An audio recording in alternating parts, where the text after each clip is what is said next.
Question number first है, वर्तनी की दृष्टि से शुद्ध शब्द नहीं है। कौन सा नहीं है? वर्तनी की दृष्टि से शुद्ध शब्द नहीं है, ऑप्शन सी होगा। द्वारिका। कई बार आपको लिखाया भी है, इसका शुद्ध रूप होता है द्वारका। इसका शुद्ध रूप होगा द्वारिका। ठीक है, बाकी सभी सही है। लिखना, कुछ शब्द लिखना जरा। पहला लिखो अंताक्षरी। अंताक्षरी सभी लिखेंगे, कोशिश किया करो लिखने की, चाहे गलत लिखे या कुछ भी लिखे, लेकिन लिखना जरूर है। ठीक है, दूसरा लिखो नुपुर। नुपुर। फिर लिखो क्लिष्ट। क्लिष्ट।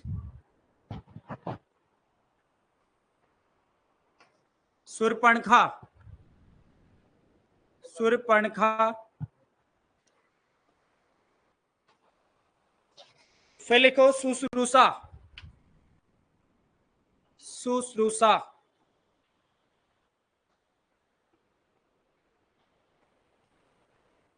और लास्ट लिखना अतिशयोक्ति।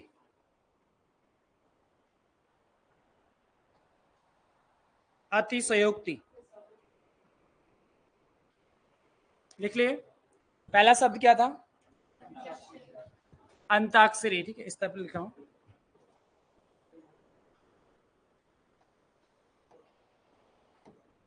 अंताक्षरी ये शुद्ध रूप हो जाएगा। ठीक है, कई बार अंक, ये 9 की जगह अंक की मात्रा भी लगा सकते हैं, वो भी शुद्ध होगा। ठीक है, अंताक्षरी। दूसरा क्या था? नूपुर। नूपुर याद रखना है, बड़ा नू, प पे छोटी ऊ की मात्रा, और रा, नूपुर। उसके बाद क्लिष्ट। क्लिष्ट और सूरपणखा।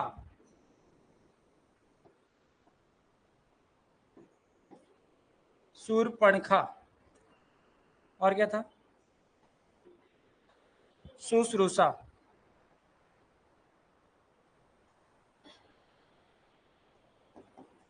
सुश्रूषा ऐसे लिखा जाता है, छोटी सौ, तालब्य श, उस पर छोटी ऊ की मात्रा, श्र उस पर बड़ी ऊ की मात्रा, और शा, श्रुशुरा, श्रुषा। ठीक है, अतिशयोक्ति।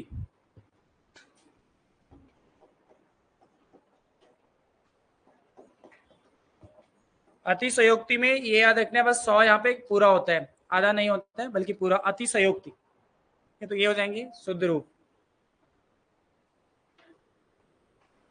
ठीक है, कितने लोगों के सही थे? सारे सारे सही। कितनों के थे? किसी के नहीं थे? किसके थे? आपके। एक गलत था। ठीक है, चलो, तो एक कोशिश करना है आपको। क्वेश्चन नंबर सेकंड देखते हैं। हींग लगे न फिटकरी, रंग भी चोखा। लोकोक्ति का अर्थ क्या होगा? हींग लगे न फिटकरी, रंग भी चोखा। इसका अर्थ हो जाएगा बिना खर्च अच्छा काम।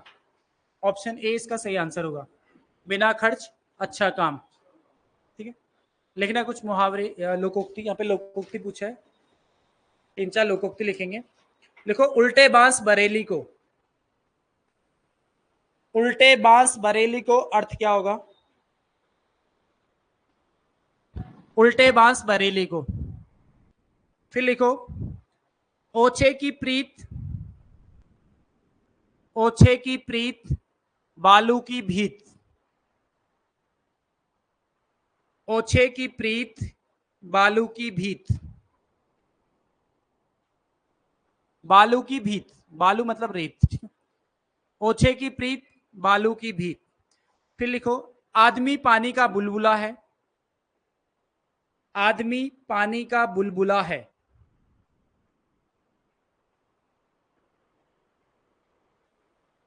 और लास्ट लिखना अपनी पगड़ी अपने हाथ। अपनी पगड़ी अपने हाथ। ठीक है, देखो पहला आपको दिया था उल्टे बांस बरेली को, इसका अर्थ क्या होगा? इसका अर्थ होगा विपरीत कार्य करना। विपरीत कार्य करना। उल्टा बांस बरेली को विपरीत कार्य करना। ठीक है, फिर क्या लिखाया था? ओछे की प्रीत, बालू की भीत। इसमें है दुष्ट व्यक्ति का, दुष्ट लिखो, दुष्ट व्यक्ति का साथ क्षणिक होता है, क्षणिक होता है। दुष्ट व्यक्ति का साथ क्षणिक होता है, या दुष्ट व्यक्ति जो होता है उसकी मित्रता कुछ ही समय के लिए होती है, ठीक है। तो ये इसका अर्थ हो जाएगा। और क्या था? हाँ, तो आदमी का शरीर नाशवान है, इसका सीधा सीधा अर्थ है आदमी का शरीर नाशवान है। जैसे पानी का बुलबुला होता है ना, कभी भी फूट सकता है, उसी तरह आदमी का शरीर या मनुष्य का शरीर नाशवान है। मनुष्य का शरीर या आदमी का शरीर नाशवान है, ठीक है। और लास्ट क्या था? अपनी पगड़ी अपने हाथ, यानी कि अपने सम्मान को बनाए रखना अपने हाथ की बात है। अपने सम्मान को बनाए रखना अपने हाथों में है। अपने सम्मान को बनाए रखना अपने हाथों में है, ठीक है। वैसे तो लोकोक्ति जो होती है ना, उसका सीधा सीधा अर्थ होता है, आपको दिख भी रहा होगा सेंटेंस में, सीधा सीधा उसका अर्थ प्रकट हो रहा है, ठीक है। बस मुहावरे थोड़ा टफ होते हैं, मुहावरे का एक विशेष अर्थ होता है, उसे आप आइडिया नहीं लगा सकते कि इसका अर्थ क्या होगा, तो उसका एक विशेष अर्थ प्रकट करता है। लोकोक्ति तो सीधा सीधा अर्थ होता है, ठीक है। तो ये आपको याद रखना है, ये लोकोक्तियां पूछी गई है पेपर में, इंपॉर्टेंट है, आपको याद रखना है। क्वेश्चन नंबर 4, फिसलन शब्द क्या है? फिसलन शब्द इनमें से क्या होगा? देखो, क्रिया विशेषण तो हो नहीं सकता। अच्छा, क्वेश्चन नंबर तीसरा आगे बढ़िए। क्वेश्चन नंबर 3 है, संबंध कारक किस भाषा में होता है? हिंदी में, केवल हिंदी में ही है। संबंध कारक का के की रा रे री आपने पढ़ा होगा, संबंध बताए जाते हैं जहाँ पे, तो हिंदी में है, ठीक है। संस्कृत में नहीं है, या दोनों में इसका आंसर नहीं होगा, इनमें से कोई नहीं, सीधा आंसर होगा हिंदी में, ठीक है। क्वेश्चन नंबर 4, फिसलन शब्द क्या है? देखो, फिसलन शब्द भाववाचक, फिसलने का भाव, ठीक है। देखो, क्रिया हो नहीं सकती, क्रिया क्या होता है? किसी कार्य का होना या जिसमें पाया जाता है उसको क्रिया कहा जाता है। विशेषण हो नहीं सकता, संज्ञा सर्वनाम की विशेषता बतलाने वाले सब विशेषण कहलाते हैं, ठीक है। उसके बाद क्रिया विशेषण हो नहीं सकता, क्रिया की कोई विशेषता यहाँ पे नहीं बताई जा रही है, तो सीधा आंसर होगा भाववाचक संज्ञा, फिसलने का भाव। फिसलन एक प्रकार का शब्द क्या है? भाववाचक संज्ञा है, ठीक है। आंसर होगा आपका डी। क्वेश्चन नंबर 5 है, हिलोलू हाथ तब मिलोलू भात। इस लोकोक्ति में किसका महत्व बताया गया है? परिश्रम का महत्व बताया गया है कि जब कुछ करेंगे तभी कुछ मिलेगा, ठीक है। तो यानी कि परिश्रम की बात, बिना कुछ करे ही कुछ नहीं मिलता है, तो वही चीज है यहाँ पे बोला, हिलोलू हाथ तब मिलोलू भात, मतलब तभी मिलेगा मुझे खाना, ठीक है। तो इसका मतलब है परिश्रम करना, ऑप्शन बी, इसी का महत्व यहाँ पे बताया जा रहा है, आंसर होगा बी। क्वेश्चन नंबर 6 है, महादेवी वर्मा की गिल्लू कहानी में गिल्लू नामक पात्र था गिलहरी का, ठीक है, गिलहरी का था गिल्लू, आंसर होगा सी। देखो, महादेवी वर्मा, सबसे पहले तो इनका जन्म आपको याद रखना है, ठीक है, कब हुआ था? 1907 से लेकर 1987 इनका जीवन काल, ये आपको याद रखना है, ठीक है। महादेवी वर्मा का जन्म 1907 में हुआ और 1987 में इनकी मृत्यु हुई। महादेवी वर्मा को इनका उपनाम आपको आधुनिक मीरा मिल जाता है, आधुनिक मीरा। तो अब क्वेश्चन पूछा जाता है कि आधुनिक मीरा किसका उपनाम है? तो महादेवी वर्मा का, ये उनका उपनाम है। एक नाम और इनको दिया गया था, विशाल मंदिर की सरस्वती। किसने कहा था इन्हें? विशाल मंदिर की सरस्वती, बताओ किसने कहा था महादेवी वर्मा को विशाल मंदिर की सरस्वती? जो कहा था सूर्यकांत त्रिपाठी निराला ने, सूर्यकांत त्रिपाठी निराला, सूर्यकांत त्रिपाठी निराला ने इनको किसकी संज्ञा दी थी? विशाल मंदिर की सरस्वती की संज्ञा इन्हें दी है सूर्यकांत त्रिपाठी निराला ने, ठीक है। बाद में इसके अलावा इनकी कुछ रचनाएं देखो, जैसे अभी कुछ पेपर में कुछ समय पहले आपको पूछी गई थी, इनका सीक्वेंस आपको पूछा गया था। तो सबसे पहले इन्होंने लिखी निहार, निहार इनकी रचना मिलती है 1930। फिर रश्मि, ये इन्होंने 32 में 2-2 साल का गैप था। फिर इन्होंने लिखा नीरजा, निहार, रश्मि, नीरजा और संध्या गीत, इनकी मिलती है, ठीक है। और संध्या गीत भी याद रखना है, संध्या गीत, ये इन्होंने लिखी 1936। ये सीक्वेंस याद रखना है। पूछा गया था पेपर में कि महादेवी वर्मा के द्वारा लिखी गई रचनाएं क्रम से लगाइए, तो निहार, रश्मि, नीरजा और संध्या गीत 1930, 32, 34 और 36 में क्रमशः इन्होंने लिखी है, ठीक है। इसके अलावा इनकी एक मधुर मधुर मेरे दीपक जले, ये रचना भी पेपर में पूछी गई है। मधुर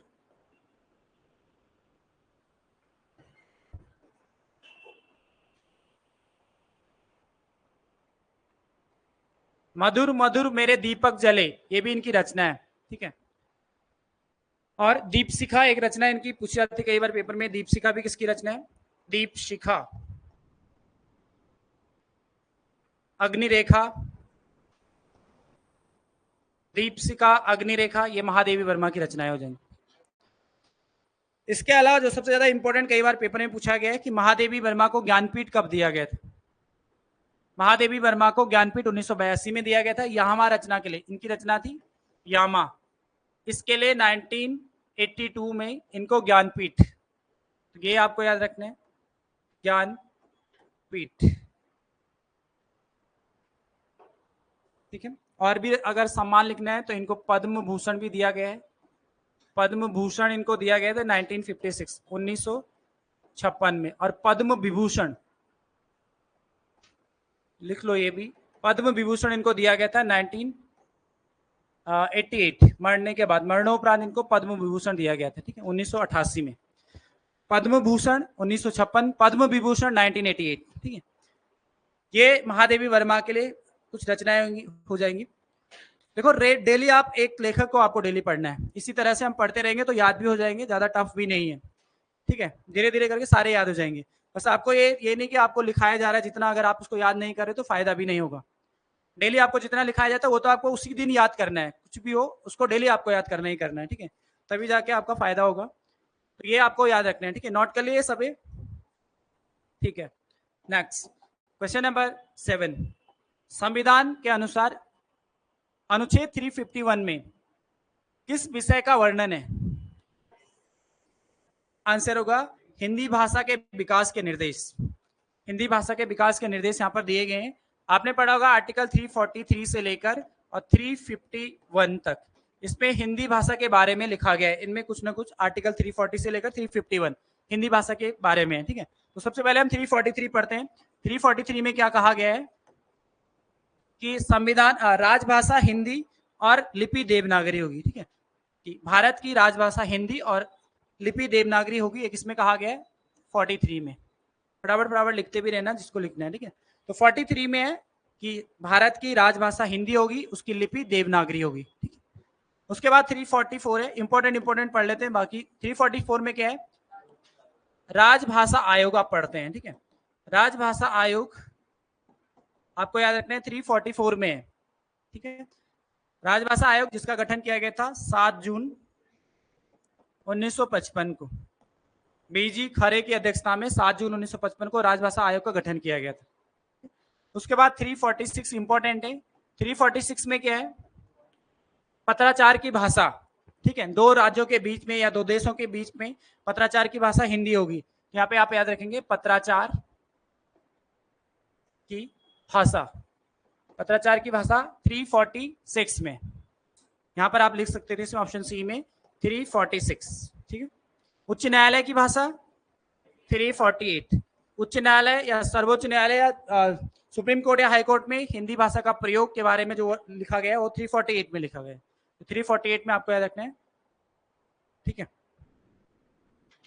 चलिए आगे देखते हैं। क्वेश्चन नंबर 48 है, यहाँ पे लिखा है आंखा, उसके बाद लिखा है डॉट डॉट, उचित क्रिया शब्द भरकर मुहावरा बनाइए जिसका अर्थ हो गुस्से से देखना। क्या होगा इसका मतलब? दिखौन, आंखा दिखौन बोलते ना, आंखें दिखाना, ठीक है, यानी कि गुस्सा करना। इसका सही आंसर क्या होगा? यहाँ पे लिखना है गुस्से से देखना, आंखा दिखौन, option C. Next question number 9 है, कंप्यूटर के संदर्भ में उत्साह क्या है? उत्साह एक फॉन्ट है, जैसे आप चाणक्य फॉन्ट पढ़ा है आपने, मंगल फॉन्ट पढ़ा है, कुर्तीदेव पढ़ते हो, ठीक है, तो ये सभी क्या है, एक प्रकार का फॉन्ट है। ऑप्शन बी इसका सही आंसर हो जाएगा। उत्साह एक फॉन्ट है।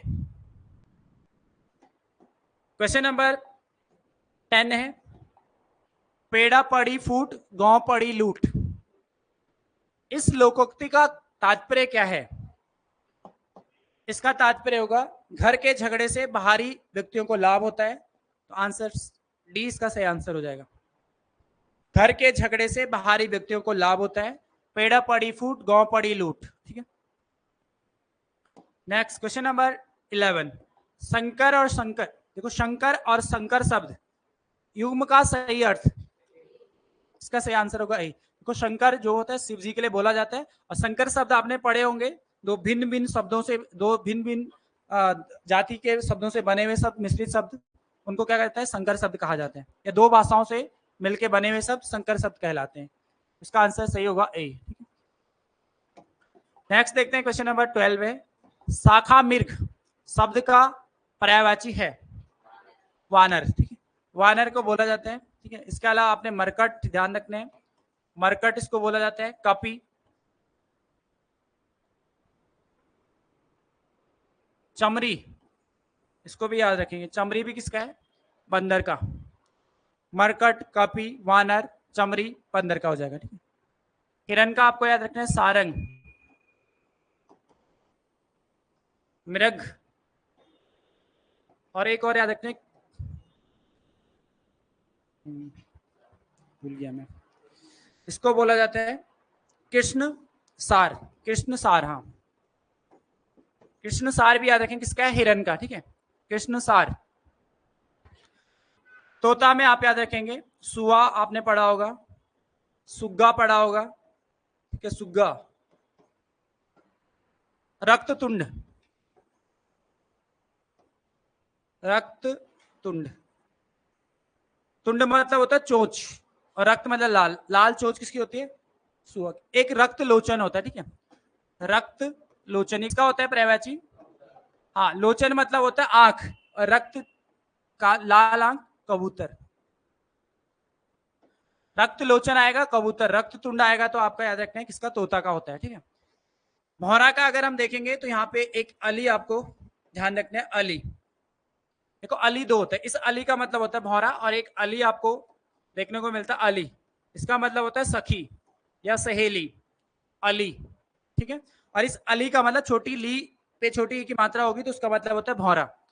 इसके अलावा द्विरेप, द्विरेप, सिलीमुख, इंपॉर्टेंट है सिलीमुख, सटपद, सटपद, ये भी आपका किसका हो जाएगा, भौरा का, ठीक है। अली, द्विरेप, ठीक है, सिलीमुख, सटपद, मधुरिप, मधुरिपु, क्या होता है, मधुप होता है, ठीक है, मधुप, मधुप, मधुप शहद बनाते हैं ना, मधु प, मधुप, ये भी हो जाएगा आपका भौरा का। चलिए आगे बढ़ते हैं। नेक्स्ट क्वेश्चन नंबर 13 है, हाड़ौती बोली है, हाड़ौती बोली ये पूर्वी राजस्थान की है, पूर्वी राजस्थान में आपने पढ़ते हो जयपुरी, ढूंढाड़ी, ठीक है, जयपुरी भी पूर्वी राजस्थान की बोली हो जाएगी, ठीक है। इसके अलावा ढूंढाड़ी, ढूंढाड़ी और हाड़ौती भी इसी में हो जाएगा, ठीक है। ये आपको याद रखते हैं, हाड़ौती हो या जयपुरी हो, ढूंढाती हो, ये पूर्वी राजस्थान की बोलियां, राजस्थान की चार बोलियां, आप चार बोलियां पढ़ी आपने, तो चारों डायरेक्शन आपको दिए, पूर्वी, पश्चिमी, उत्तरी और दक्षिणी, तो अलग अलग जगह अलग अलग बोली बोली जाती है, ठीक है। तो पश्चिमी राजस्थान में कौन सी बोली जाती है, मारवाड़ी, यहाँ पे लिखेंगे मारवाड़ी, ठीक है। उत्तरी राजस्थान में मेवाती, ठीक है, और यहां पर आ जाएगा मालवी, ये आपको याद रखना है, ठीक है। बस ये वाला ज्यादा आपको पूछा था कि जयपुरी, ढूंढाड़ी, हुड़ाती ये किसकी है, पूर्वी राजस्थान की बोली है। बाकी देखो उत्तरी राजस्थान में मेवाती बोली जाती है, दक्षिणी राजस्थान में मालवी बोली जाती है, और पश्चिमी राजस्थान में मारवाड़ी, तो ये आपको साथ में ये भी आपको ध्यान रखना है कि कौन कौन से क्षेत्र में कौन सी राजस्थान की कौन सी बोलियां बोली जाती है। ठीक है, नेक्स्ट देखते हैं क्वेश्चन नंबर 14 है, शायद आज रोशनी गुल हो जाए और सिनेमा ना हो, वाक्य में अर्थ की दृष्टि से वाक्य भेद होगा, कौन सा होगा? संदेह होगा, क्योंकि यहाँ पे शायद आ गया ना आपको, तो सीधा याद रखना है जहां पे शायद लिखा है इनकी संदेह है, तो संदेहवाचक यहाँ पर हो जाएगा, आंसर होगा डी। बाकी संकेतवाचक में आपको यदि तो याद रखना है। ठीक है, यहाँ पे हमेशा यदि तो मतलब एक वाक्य का होना दूसरे वाक्य पर निर्भर होता है। जैसे मैंने बोला यदि आपने मेहनत या यदि वर्षा होती तो फसल अच्छी होती, तो यदि तो यहाँ पर संकेतवाचक में आपको याद रखना है, संकेत किया जाता है। विधानवाचक में यहाँ पे सूचना दी जाती है, सूचना दी जाती है।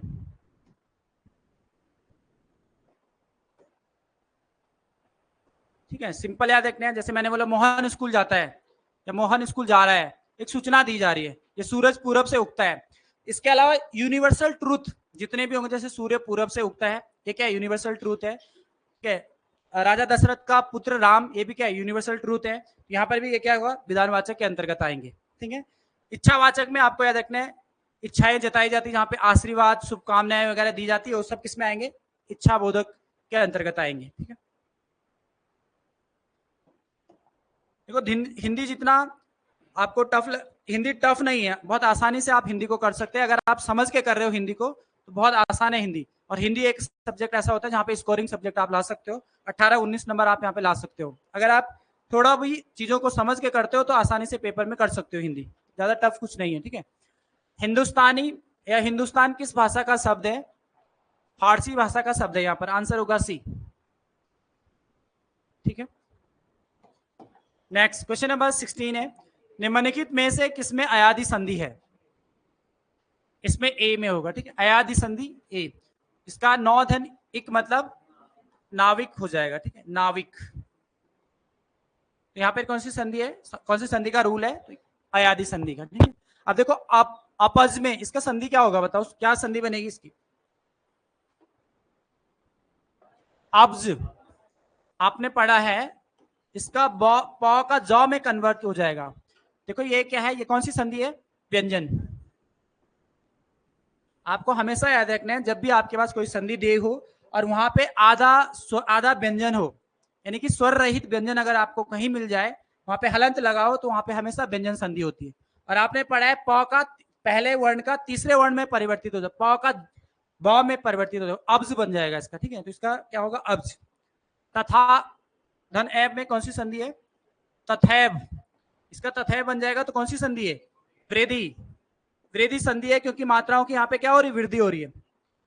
एव, ए में डबल आई की मात्रा तथैब। ठीक है, उद्योग, ये क्या इसका क्या बन जाएगा, उद्योग बन जाएगा। ठीक है, और कौन सी संधि हो जाएगी, यहाँ पर भी व्यंजन संधि हो जाएगी। यहाँ पे लगा है ना हलंत, आधा तौ लगा है, इसका मतलब है व्यंजन, स्वर रहित व्यंजन है यहाँ पे। ठीक है, तो ये बन जाएगा उद्योग, तो यहाँ पे भी व्यंजन संधि है।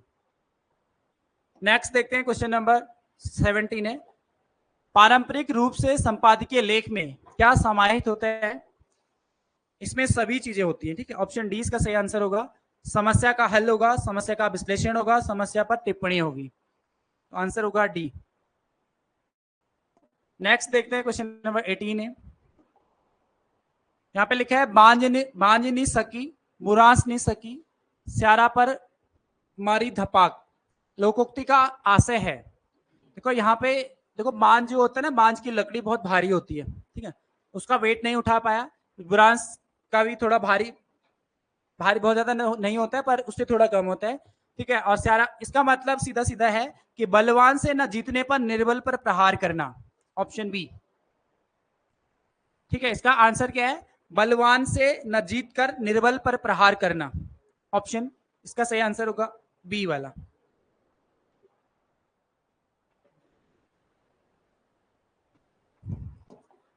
क्वेश्चन नंबर 19 है, मोती का तत्सम रूप क्या होगा, आंसर होगा मौक्तिक, मोती का मौक्तिक। ठीक है, लिखना कुछ तत्सम शब्द जरा, पहला लिखो बौना, कुछ शब्द लिख रहा हूं, बौना, इसका तत्सम रूप क्या होगा। ठीक है, फिर लिखो मौसी,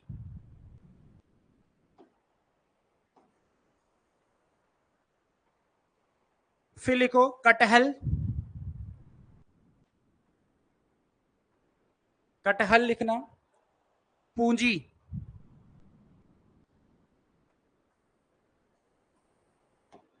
और लास्ट लिखना पापड़।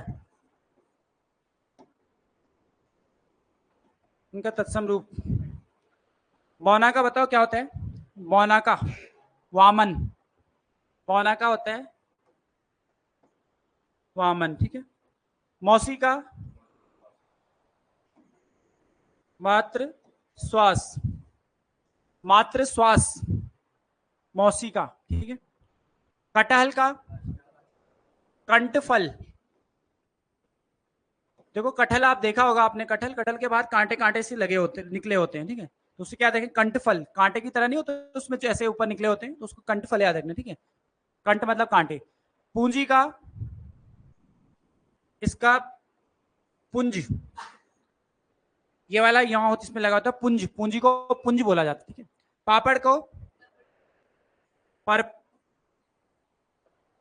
परपट, पापड़ का परपट, ठीक है। तो ये भी लिख लेना। चलिए नेक्स्ट देखते हैं क्वेश्चन नंबर 20। क्वेश्चन नंबर 20 है, स्तब्ध के लिए सही विलोम है, स्तब्ध के लिए सही विलोम शब्दों का अस्तब्ध, ऑप्शन सी वाला, अस्तब्ध, आ जुड़ जाएगा बस, ठीक है। सही आंसर होगा ऑप्शन सी। नेक्स्ट देखते हैं क्वेश्चन नंबर 21। क्वेश्चन नंबर 21 है, उपराष्ट्रपति को उसके पद से निम्न में से किसके प्रस्ताव के द्वारा हटाया जा सकता है? राज्यसभा के प्रस्ताव के द्वारा, ठीक है। आप सभी ने पढ़ा है कि जो उपराष्ट्रपति होता है राज्यसभा का पदेन सदस्य होता है, उपराष्ट्रपति अध्यक्ष होता है, ठीक है। इसीलिए जो भी प्रस्ताव इसके लिए हटाने के लिए लाया जाता है वो राज्यसभा में लाया जाता है, ठीक है। लेकिन ये आपको याद रखना है, इसमें लोकसभा की सहमति भी बहुत जरूरी है। अगर सपोज यहाँ पर राज्यसभा में प्रस्ताव लाया गया, उसको साधारण बहुमत से पास कर दिया गया, इसको साधारण बहुमत से पास करना होता है, ठीक है। अगर साधारण बहुमत से पास हो जाता है, उसके बाद लोकसभा में जाता है, उसकी सहमति भी जरूरी होती है। तो ये भी याद रखना है, लोकसभा की सहमति भी जरूरी है, लोकसभा की सहमति, ठीक है। ये आपको याद रखने हैं। और आपको यह याद रखना है कि जब इसको प्रस्ताव साधारण बहुमत से इसको पास किया जाता है, अगर ये साधारण बहुमत से लोकसभा से पास हो जाता है, कैसा बहुमत चाहिए होता है? साधारण बहुमत, इसके लिए चाहिए होता है। उसके बाद लोकसभा की सहमति भी जरूरी है, ठीक है। और जैसे राष्ट्रपति के लिए हम जब जैसे राष्ट्रपति में महाभियोग लगाया जाता है तो 14 दिन पहले इसको सूचना देनी पड़ती है।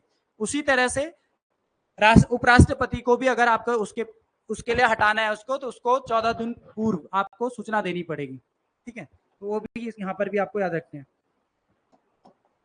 क्वेश्चन नंबर 22 है, देश में निम्नलिखित में से कौन सा भौगोलिक क्षेत्र सबसे प्राचीन है? इसमें आंसर होगा ऑप्शन सी वाला, भारतीय प्रादीपीय पठार। देखो ये भारतीय प्रादीपीय पठार, ये गोंडवाना, प्राचीन गोंडवाना लैंड का भाग था। आपने पढ़ते हो ना जो इंडियन प्लेट, वो इंडियन प्लेट यही थी, भारतीय प्रादीपीय पठार। इंडियन प्लेट जो अलग हुई है, आप पेंजिया से अलग हुआ है, जो गोंडवाना लैंड का भाग था, वो इसी भारतीय प्रादीप का पठार था, ठीक है। तो सबसे प्राचीन है। और इसका जो निर्माण आर्कियन काल में हुआ, इसका निर्माण किस काल में हुआ है? आर्कियन।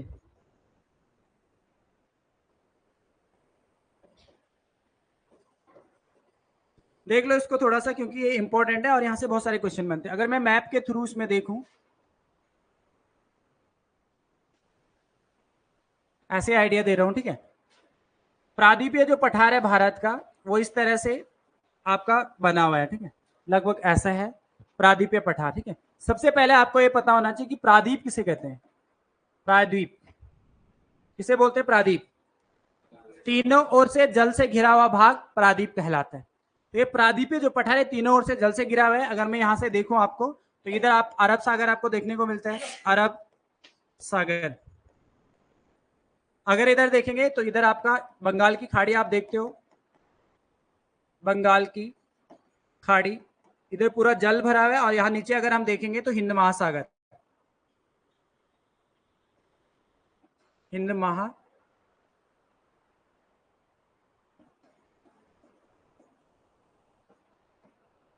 हिंद महासागर है। तो तीनों ओर से जल से घिरा हुआ भाग इसको प्रादीप कहा जाता है, ठीक है। इसके ऊपर मैदानी भाग है, तीनों ओर से जल से घिरा हुआ है, इसलिए इसको प्रादीप कहा जाता है, ठीक है। और चारों ओर से जल से घिरा हुआ भाग को क्या कहते हैं? द्वीप कहते हैं। जो चारों ओर से जल से घिरा हुआ भाग रहता है उसको द्वीप समूह कहते हैं, द्वीप कहते हैं, ठीक है। लेकिन ये प्रादीपीय भाग है, ठीक है। अब देखो यहाँ पर क्या क्या चीजें हैं, यहाँ पे बहुत सारी चीजें आपको देखने को मिलती है। जो आप इधर देखेंगे यहाँ पर अरावली पहाड़ी है। अरावली पहाड़ी क्वेश्चन आता है आपके पास कि अरावली पहाड़ी किसका भाग है? तो प्रादीपीय पठार का ही भाग है अरावली पहाड़ी। यहाँ पर अरावली पहाड़ी आपको देखने को मिलती है, ठीक है। यहाँ पर अगर हम जाएंगे यहाँ पर, तो यहाँ पर गिरी पहाड़ी आपको देखने को मिलती है, गिरी पहाड़ी। तो गिरी पहाड़ी आप पश्चिम में यहाँ पर देखेंगे, जो देखेंगे तो गिरी पहाड़ी आपको मिलती है, ठीक है। इसके अलावा सबसे इंपॉर्टेंट फैक्ट ये वाला, यहाँ से क्वेश्चन बहुत बार पेपर में पूछा जाता है। यहाँ पर एक पठार है जिसको कहा जाता है मेघालय का पठार। मेघालय का पठार या फिर शिलोंग का पठार इसको बोला जाता है, ठीक है। इसको क्या नाम दिया जाता है? शिलोंग का पठार। क्वेश्चन कई बार पेपर में पूछा गया है कि शिलोंग का पठार किसका भाग है? प्रादीपीय पठार का ही भाग है। ये इसलिए पूछा जाता है क्योंकि यहाँ पर ये अगर हम मैप में देखेंगे तो ये अलग सा प्रतीत होता है, ये अलग सा है, थोड़ा सा ऊपर उभरा हुआ भाग है। ये अलग इसलिए होता है क्योंकि यहाँ से इस बीच से प्रादीपीय नदियां निकलती हैं, और जिस कारण ये बीच वाला जो भाग है वो धंस चुका है, नीचे भ्रंश घाटी टाइप की यहाँ पे बनी हुई है, जिस कारण ये अलग सा प्रतीत होता है। तो इसलिए आपको क्वेश्चन बनता है कई बार कि मेघालय का पठार है, शिलोंग का पठार कहाँ पर स्थित है? तो आपको याद रखना है किसका भाग है? प्रादीपीय पठार का ही भाग है। या कई बार मालदा गैप लिखा होता है, मालदा गैप भी इसको लिखा होता है क्योंकि यहाँ पे गैप बन गया है, इनको बीच में थोड़ा सा अलग बन गया है, ठीक है। इसके अलावा आप यहाँ इस तरफ आप देखते हैं, इस तरफ आपका पश्चिमी घाट हो जाएगा और इस तरफ पूर्वी घाट से घिरा हुआ है। यहाँ नीचे देखेंगे तो यहाँ पे कार्डेमम हिल या फिर इलायची पहाड़ी आपको देखने को मिलती है, कार्डेमम हिल्स, कार्डेमम हिल्स या इलायची पहाड़ी।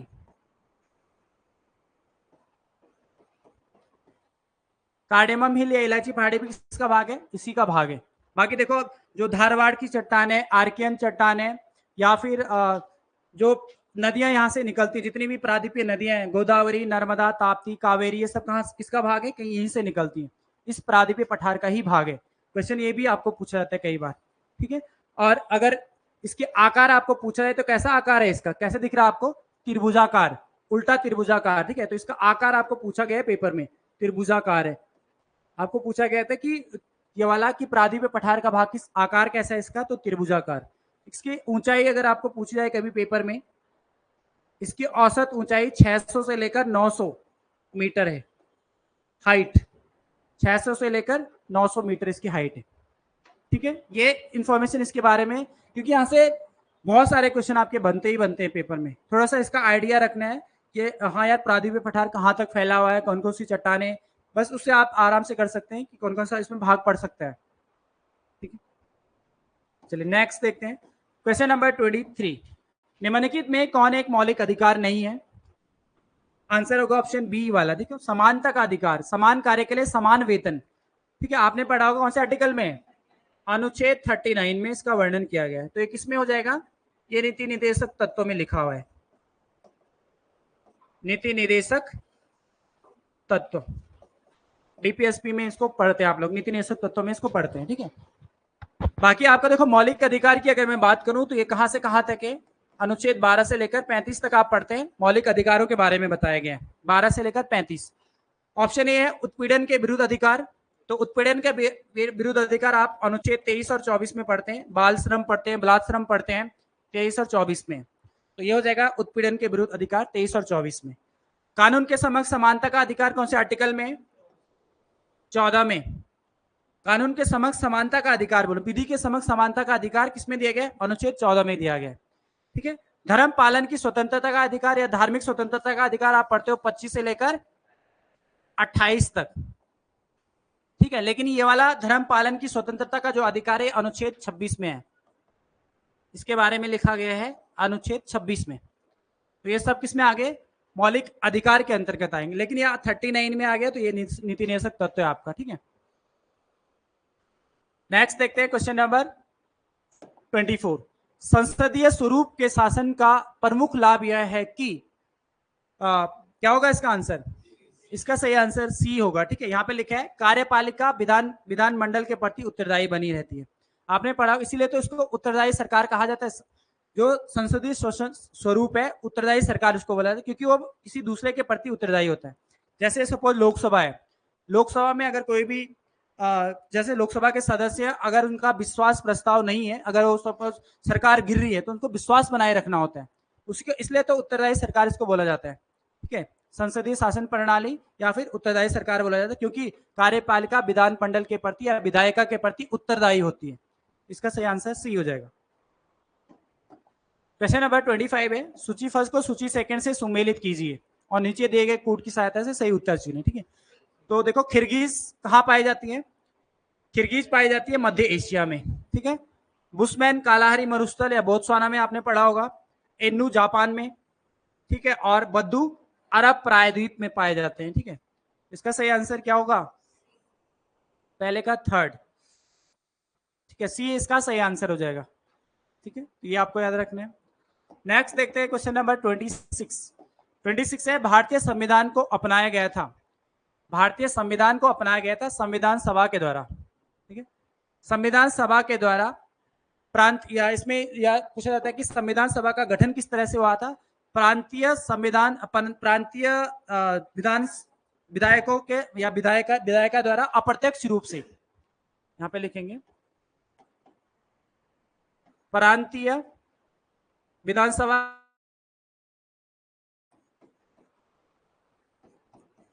सभा के सदस्यों द्वारा अप्रत्यक्ष रूप से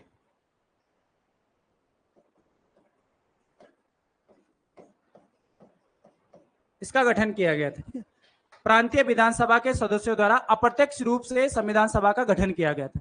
ये फैक्ट याद रखना है।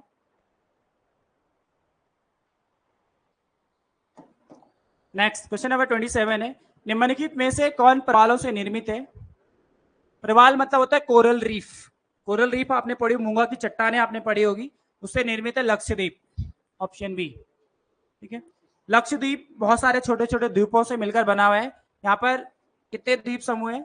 36 द्वीप यहाँ पर मिलते हैं। ठीक है, कई बार सीधा सिंपल क्वेश्चन आपके पास आ जाता है कि लक्षद्वीप किस सागर में स्थित है? तो कौन से सागर में? अरब सागर में। अरब सागर में स्थित है लक्षद्वीप। ठीक है, मूंगा की चट्टानें या प्रवाल से इसका निर्माण हुआ है। अरे ये लक्षद्वीप, इसका पहले जो नाम था वो था लक्काद्वीप या फिर अमन द्वीप।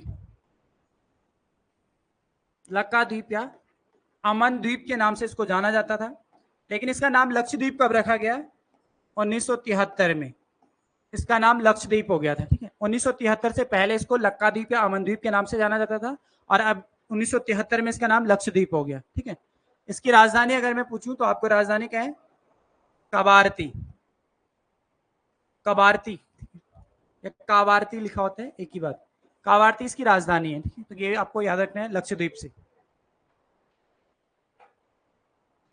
नेक्स्ट क्वेश्चन नंबर 28 है, किस पठार पर कर्क रेखा तथा भारतीय मानक समय, भारत की मानक समय जो रेखा एक दूसरे को काटती है? तो आंसर होगा बघेलखंड, ऑप्शन बी। बघेलखंड का जो पठार है ये मध्य प्रदेश में पड़ता है, एमपी। यहीं पर जो मानक समय, जो राष्ट्रीय जो भारतीय मानक समय की जो रेखा खींची गई इलाहाबाद के नैनी से जो खींची गई है, वो आपके कहाँ पे मिलती है? तो आपको याद रखना है बघेलखंड में मिलती है। कर्क रेखा और कर्क रेखा को आपस में क्रॉस करती है, काटती है, बघेलखंड में, ऑप्शन बी।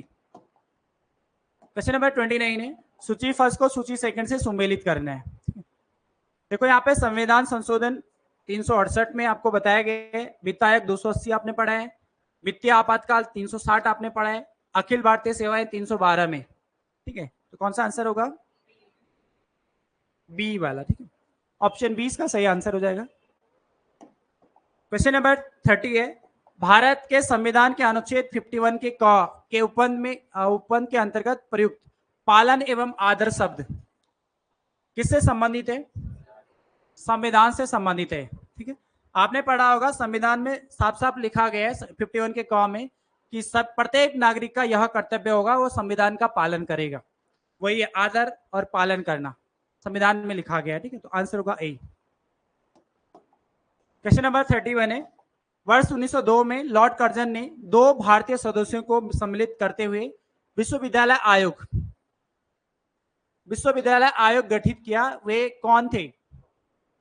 तो वो ऑप्शन सी इसका सही आंसर है। ठीक है, सैयद हुसैन बिलग्रामी और न्यायमूर्ति गुरुदास बनर्जी, इनके द्वारा विश्वविद्यालय आयोग का गठन किया गया था 1902 में। ठीक है, लेकिन अगर आपको अध्यक्ष पूछा जाए तो किसके अध्यक्षता में? अध्यक्ष किसे बनाया गया था? Thomas Raleigh.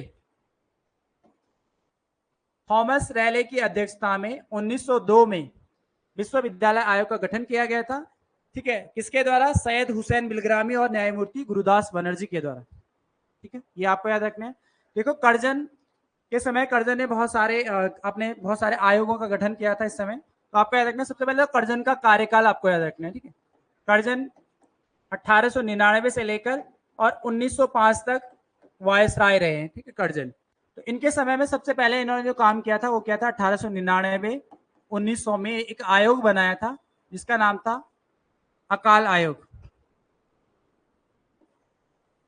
तो लिख लो, अकाल आयोग का गठन किया था 1999 में, जिसके अध्यक्ष थे एंटोनी मैकडोनाल्ड।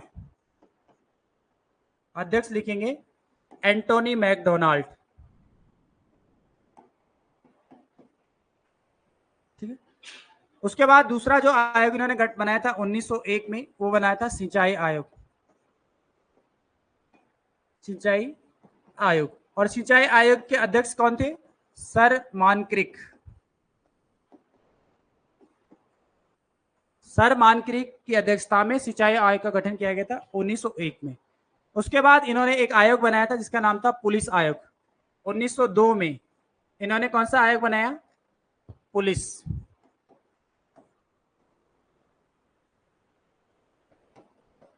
पुलिस आयोग का गठन 1902 में किया था और किसकी अध्यक्षता में किया था? Andrew Fraser.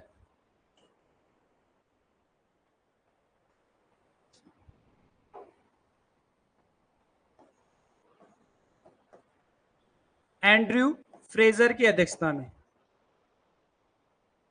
पुलिस आयोग एंड्रू फ्रेजर की अध्यक्षता में। ठीक है, अकाल आयोग एंटोनी मैकडोनाल्ड की अध्यक्षता में 1900 में। 1901 में सिंचाई आयोग सर मानक्रिक की अध्यक्षता में। 1902 में पुलिस आयोग एंड्रू फ्रेजर की अध्यक्षता में। ठीक है, और उसके बाद 1904 में 1904 में विश्वविद्यालय अधिनियम को पारित किया गया था। लिख लेना इसको भी, विश्वविद्यालय अधिनियम 1904 पारित। आयोग तो कब बना? विश्वविद्यालय 1902 में, लेकिन अधिनियम को कब पारित किया गया था? 1904। विश्वविद्यालय अधिनियम 1904। ओके, ये नोट कर लेना, सभी चीजें इंपॉर्टेंट है इसमें। बहुत बार पेपर में पूछे जाते हैं ये किसकी अध्यक्षता में कौन से आयोग का गठन किया गया था, कब किया गया था। ठीक है, सभी कर्जन के समय की बात है। नेक्स्ट क्वेश्चन नंबर 32 है, इंडिया विजन 2020 किसके द्वारा तैयार किया गया था? इंडिया विजन 2020 ये एसपी गुप्ता समिति के द्वारा इसका प्रारूप तैयार किया गया था। ठीक है, ये जो इंडिया विजन 2020 है एक पुस्तक है। ये पुस्तक किसने लिखी? ये पुस्तक लिखी APJ Abdul Kalam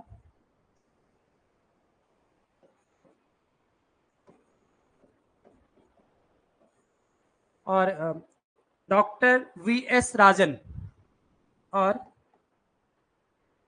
doctor VS राजन के द्वारा लिखी गई है। तो दोनों का नाम याद रखने हैं।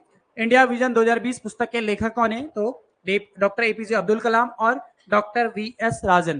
ये पुस्तक तो बहुत पहले लिखी गई थी, लगभग 2006-07 में लिखी गई थी। कब लिखी गई थी? 2006-07 के आसपास लिखी गई थी। इसमें जो विजन जो था वो ये था कि भारत के फ्यूचर के बारे में लिखा गया था कि 2020 में भारत का एक बहुत शक्तिशाली देश बन जाएगा, आर्थिक स्थिति बहुत मजबूत हो जाएगी। इस तरह से इसमें कुछ प्लान बनाए गए थे या उसका विजन बनाया गया था। ये पुस्तक किसकी थी? एपीजे अब्दुल कलाम और डॉक्टर वीएस राजन के द्वारा लिखी गई थी। समिति पूछा जाए तो वीएस गुप्ता समिति के द्वारा इसका प्रारूप तैयार किया गया। नेक्स्ट क्वेश्चन नंबर 33 है, हॉर्स अक्षांश किसके वायुमंडलीय दाब कटिबंधों में होते हैं? हॉर्स अक्षांश जो होता है उपोष्ण उच्च वायु दाब। ऑप्शन सी इसका सही आंसर होगा। ठीक है, अगर हम ग्लोब में देखेंगे, ये है सपोज, तो इसके बीचों बीच सबसे पहले आपको याद रखना है एक 0 डिग्री एक रेखा होती है जिसको क्या कहा जाता है? भूमध्य रेखा, इसको समझेंगे थोड़ा थोड़ा, यहाँ पे बहुत इंपॉर्टेंट है। देखो भूमध्य रेखा के 5 डिग्री नॉर्थ और भूमध्य रेखा के 5 डिग्री साउथ, भूमध्य रेखा के 5 डिग्री नॉर्थ और 5 डिग्री साउथ में, 5 डिग्री नॉर्थ और 5 डिग्री साउथ, इस क्षेत्र को क्या बोला जाता है? इस क्षेत्र को बोला जाता है डोल्ड्रम क्षेत्र। क्या बोलते हैं? डोल्ड्रम, या शांत कटिबंधीय क्षेत्र भी इसको बोला जाता है। ठीक है, और यहाँ पे जो दाब पाया जाता है वो कहाँ पाया जाता है, कैसा? हमेशा याद रखना है, जो बीच वाला क्षेत्र में यहाँ पे इसको विषुवत रेखीय निम्न वायुदाब क्षेत्र बोला जाता है। निम्न वायुदाब क्षेत्र यहाँ पर पाया जाता है। अब विषुवत रेखा है क्योंकि विषुवत रेखा के आसपास है, तो विषुवत रेखीय निम्न वायुदाब क्षेत्र इसको बोला जाता है। ठीक है, उसके बाद थोड़ा सा ऊपर अगर हम जाएंगे, ये चीज नीचे भी चलती है, जैसे यहाँ पर है तो सेम यहाँ पर भी चलेगा। इसको, इस क्षेत्र को बोला जाता है उपोषण उच्च वायुदाब क्षेत्र। यहाँ पे वायुदाब हमेशा उच्च पाया जाता है, इसको बोला जाता है उपोषण, उपोषण उच्च वायुदाब क्षेत्र यहाँ पर है। ठीक है, और ये कितने डिग्री पे होता है? तो आपको याद रखना 30 से 35 डिग्री, यही आपको पेपर में पूछा गया, 30 से 35 डिग्री अश्व अक्षांश इसको बोला जाता है। ठीक है, यहाँ पे कौन सी रेखा? अश्व अक्षांश इसको नाम दिया जाता है, अश्व अक्षांश। ठीक है, उसके बाद थोड़ा सा और ऊपर जाएंगे, यहाँ पर जो आपको मिलता है, फिर यहाँ पे निम्न वायुदाब मिलता है, ये अल्टरनेट चलता है। ठीक है, उच्च निम्न उच्च निम्न। यहाँ पर देख, यहाँ पर इसको बोला जाता है ध्रुवीय, उपध्रुवीय। ठीक है, उपध्रुवीय निम्न वायुदाब क्षेत्र इसको बोला जाता है, और ये पाया जाता है 60 से लेकर 65 डिग्री के आसपास, 60 से 65 डिग्री के आसपास उपध्रुवीय निम्न वायुदाब क्षेत्र पाया जाता है। ठीक है, और यहाँ पर आपको जो मिलता है, यहाँ पे आंधी तूफान या चक्रवातीय तूफान, चक्रवात यहाँ पर आते हैं 60 से 65 डिग्री। फिर उसके बाद सबसे ऊपर जाएंगे तो ये पोल इसको बोला जाता है, या ध्रुवीय उच्च वायुदाब।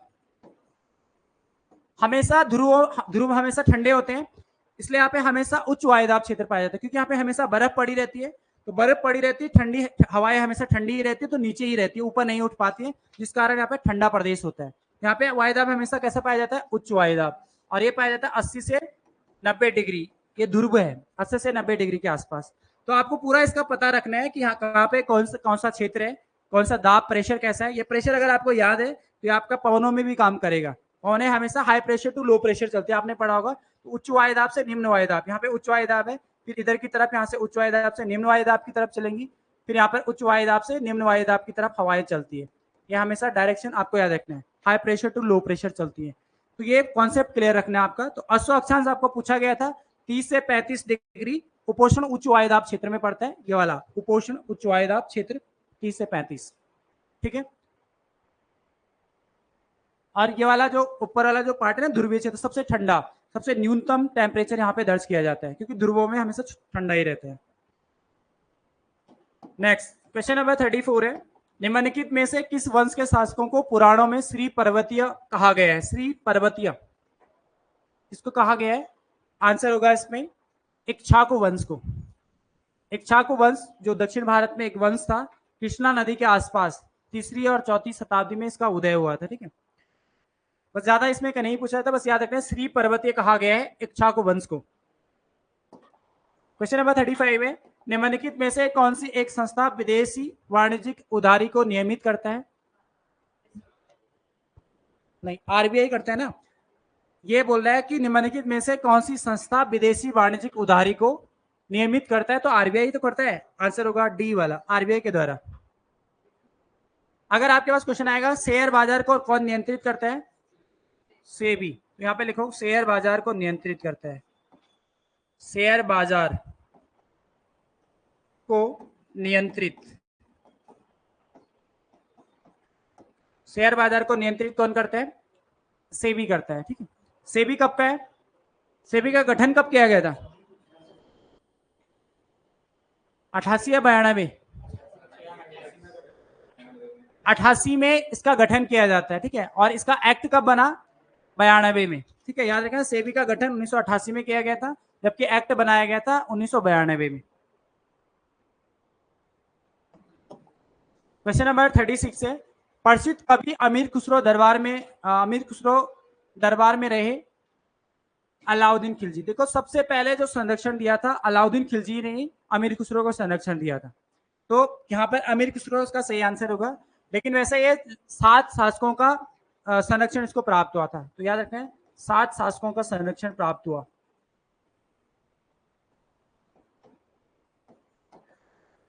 सात शासकों का संरक्षण इसको प्राप्त था टोटल, लेकिन सबसे पहले किसने अपने दरबार में संरक्षण दिया था? अलाउद्दीन खिलजी ने।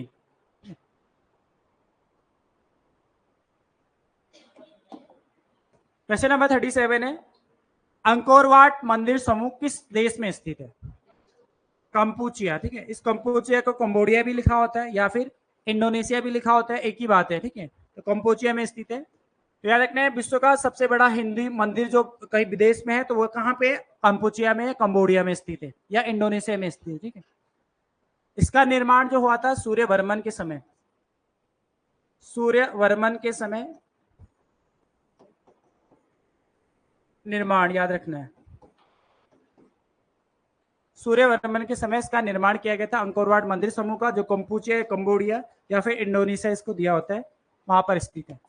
क्वेश्चन नंबर 38 है, निम्नलिखित में से किसने हुमायूं को यह प्रस्ताव दिया था कि यदि उसने बंगाल पर अधिकार करने दिया गया तो वह बिहार को समर्पित कर देगा और 10 लाख दिनार की वार्षिक श्रद्धांजलि अर्पित करेगा? तो शेर खान है। ऑप्शन 20 का सही आंसर है शेर खान, जिनको फरीद खान भी कहा जाता। फरीद खान इनका बचपन का नाम था। ठीक है, इनका बचपन का नाम क्या था? फरीद खान। याद रखना है शेर खान का बचपन का नाम फरीद खान। शेर खान किसने कहा था इनको? बहादुर, तो क्या था लोहानी, क्या नाम था इनका? बहादुर लोहानी।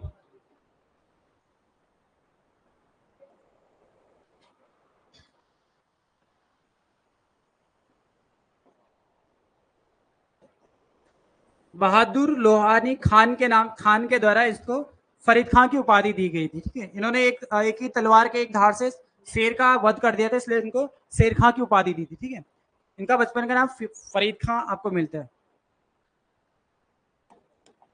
39 आपको दिया है, डिजिटल भुगतान के संदर्भ में निम्नलिखित कथनों पर विचार कीजिए। ठीक है, पहला है भीम। एक भीम ऐप उपयोग करने वाले के लिए एक यूपीआई सक्षम बैंक खाते से किसी को धन का हस्तांतरण करना संभव बनाते हैं। बिल्कुल बनाते हैं। सेकेंड लिखे है, जहां एक चिप पिन डेबिट कार्ड में प्रमाणीकरण के 4 घटक होते हैं, वहां भीम ऐप में प्रमाणीकरण के सिर्फ 2 घटक होते हैं। ये वाला कथन गलत है, केवल एक इसका सही है। ठीक है, देखो भीम ऐप ये भारत सरकार के द्वारा बनाया गया ऐप है। ठीक है, भीम आपको याद रखना है, भीम ऐप को लॉन्च किया गया था 30 दिसंबर 2016 को। इसकी डेट याद रखनी है, 30 दिसंबर 2016 को भीम ऐप को लॉन्च किया गया था। इसकी फुल फॉर्म आपको पूछी जा सकती है। इसकी फुल फॉर्म है Bharat interface for money. Bharat interface for money. ठीक है, भारत इंटरफेस फॉर मनी इसकी फुल फॉर्म हो जाएगी। ठीक है, और इसको कब लॉन्च किया गया था? 30 दिसंबर 2016। तो भारत सरकार के द्वारा मान्यता प्राप्त ऐप है। ठीक है, अगर आपके कोई पैसे फंस गए तो आप आसानी से इसे वो कर सकते हैं, ऐसा नहीं है कि प्राइवेट कंपनी का है। ठीक है, तो भारत सरकार के द्वारा लॉन्च किया गया ऐप है। डेट याद रखना है 30 दिसंबर 2016। क्वेश्चन नंबर 40 है, यूनाइटेड नेशन डेवलपमेंट प्रोग्राम की 1990 में प्रकाशित में से कौन सा एक मानव विकास सूचकांक की गणना में सम्मिलित नहीं है? इसमें नगरीकरण नहीं होगा। आपने अच्छे से पढ़ा हुआ है कि एचडीआई जो जारी किया जाता है उसके 3 आयाम निर्धारित किए गए हैं। एचडीआई के 3 आयाम क्या क्या हैं? प्रति व्यक्ति आय, साक्षरता और जीवन प्रत्याशा। ठीक है, ये इसके आयाम है। तो आपको इसमें बी वाला आंसर आपका गलत हो जाएगा, ये इसमें शामिल नहीं है। एचडीआई इसका विकास किसने किया? इसका विकास 1990 में किया गया था महबूब उल हक के द्वारा। यहाँ पे रखने पाकिस्तानी अर्थशास्त्री थे जिनके द्वारा इसका विकास किया गया था 1990 में। ठीक है, इसके अलावा आपको पूछा जाता है कि भारत का पहला राज्य जिसने एचडीआई जारी किया था। 1995 में सबसे पहले मध्य प्रदेश ने मानव विकास रिपोर्ट जारी की थी। ठीक है, क्वेश्चन पूछा जाएगा कि भारत का वह राज्य है जिसने सबसे पहले एचडीआई रिपोर्ट जारी की थी। मध्य प्रदेश ने 1995 में करी थी, जबकि संपूर्ण भारत के द्वारा कब की गई? संपूर्ण भारत में 2002 में मानव विकास रिपोर्ट जारी की गई थी। ठीक है, तो ये दोनों फैक्ट याद रखने हैं। प्रथम राज्य मध्य प्रदेश जिसने 1995 में मानव विकास रिपोर्ट जारी की थी, और भारत ने 2002 में। क्वेश्चन नंबर 41 है, all India state people's conference का गठन कब किया गया था? तो आंसर होगा ऑप्शन सी 1927 में। इसमें सीधा फैक्चुअल क्वेश्चन है, आंसर याद रखना है 1927। क्वेश्चन नंबर 42 है, निम्नलिखित में से कौन भारत में उपनिवेशवाद के आर्थिक आलोचक थे या थे? तो इसमें सभी हैं। ठीक है, 1, 2 और 3। देखो यहाँ पे दिखा है दादा भाई नेहरू जी। दादा भाई नेहरू जी तो इसका आलोचक थे। ड्रेन थ्योरी इन्होंने दी थी। ठीक है, तो ड्रेन का सिद्धांत इन्होंने दिया था, वेल्थ ऑफ ड्रेन का सिद्धांत इन्होंने दिया था, उसमें इन्होंने आलोचना की थी। जी सुब्रमण्यम ने पत्रकारिता के माध्यम से इसकी आलोचना की थी, पत्रों में इनका वर्णन किया था। आरसी दत्त ने एक पुस्तक लिखी थी, इसको लिख लेना, economic history of India. Economic history of India, इसमें इन्होंने इसकी आलोचना की थी। इकोनॉमिक हिस्ट्री ऑफ इंडिया किसकी है? आरसी दत्त की।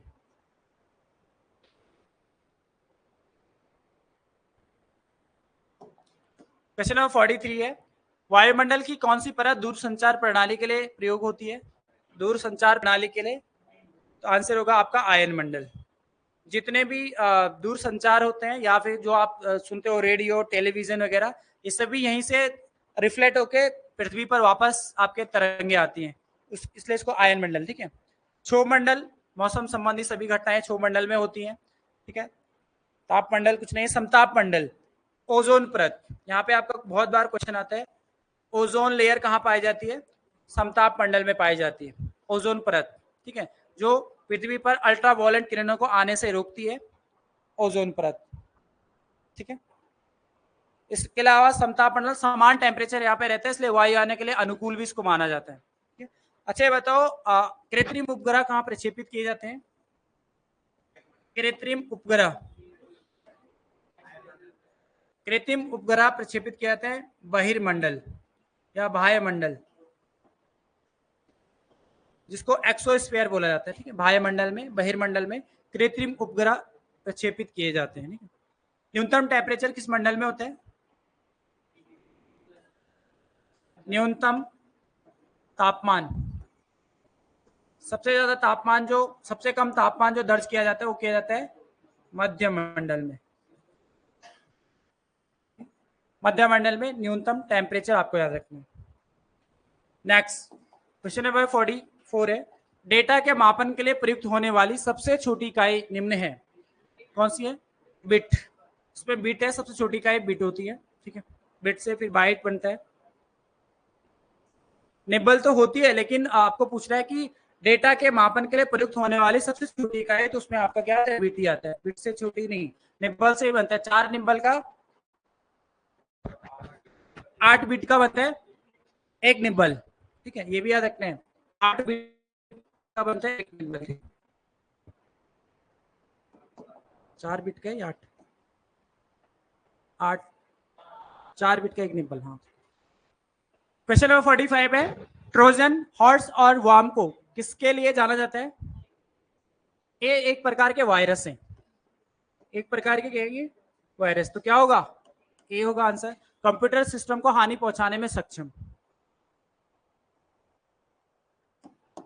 क्वेश्चन नंबर 46 है, यूजर यानी कि उपयोगकर्ता तथा कंप्यूटर के मध्य इंटरमीडिएट यानी कि मध्यस्थ के रूप में कार्य कौन करते हैं?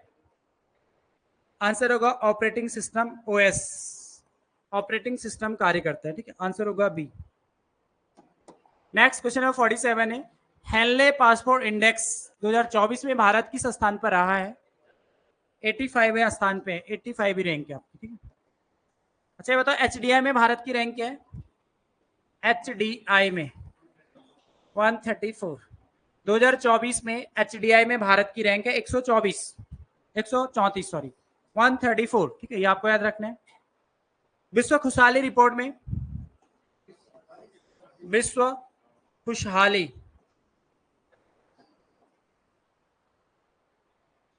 कौन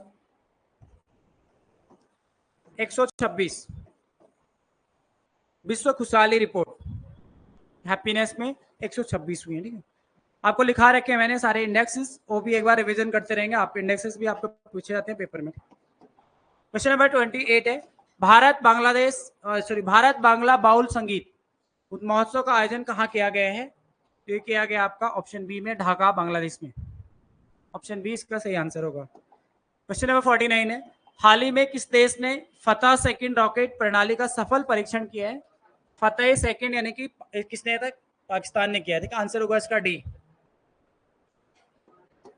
नेक्स्ट क्वेश्चन नंबर 50 है, टाइम्स यंग यूनिवर्सिटी रैंकिंग 2024 के अनुसार निम्नलिखित में से कौन सा संस्थान भारत का सर्वश्रेष्ठ रैंक वाला स्थान है? महात्मा गांधी विश्वविद्यालय केरल वाला। ऑप्शन ए इसका सही आंसर है।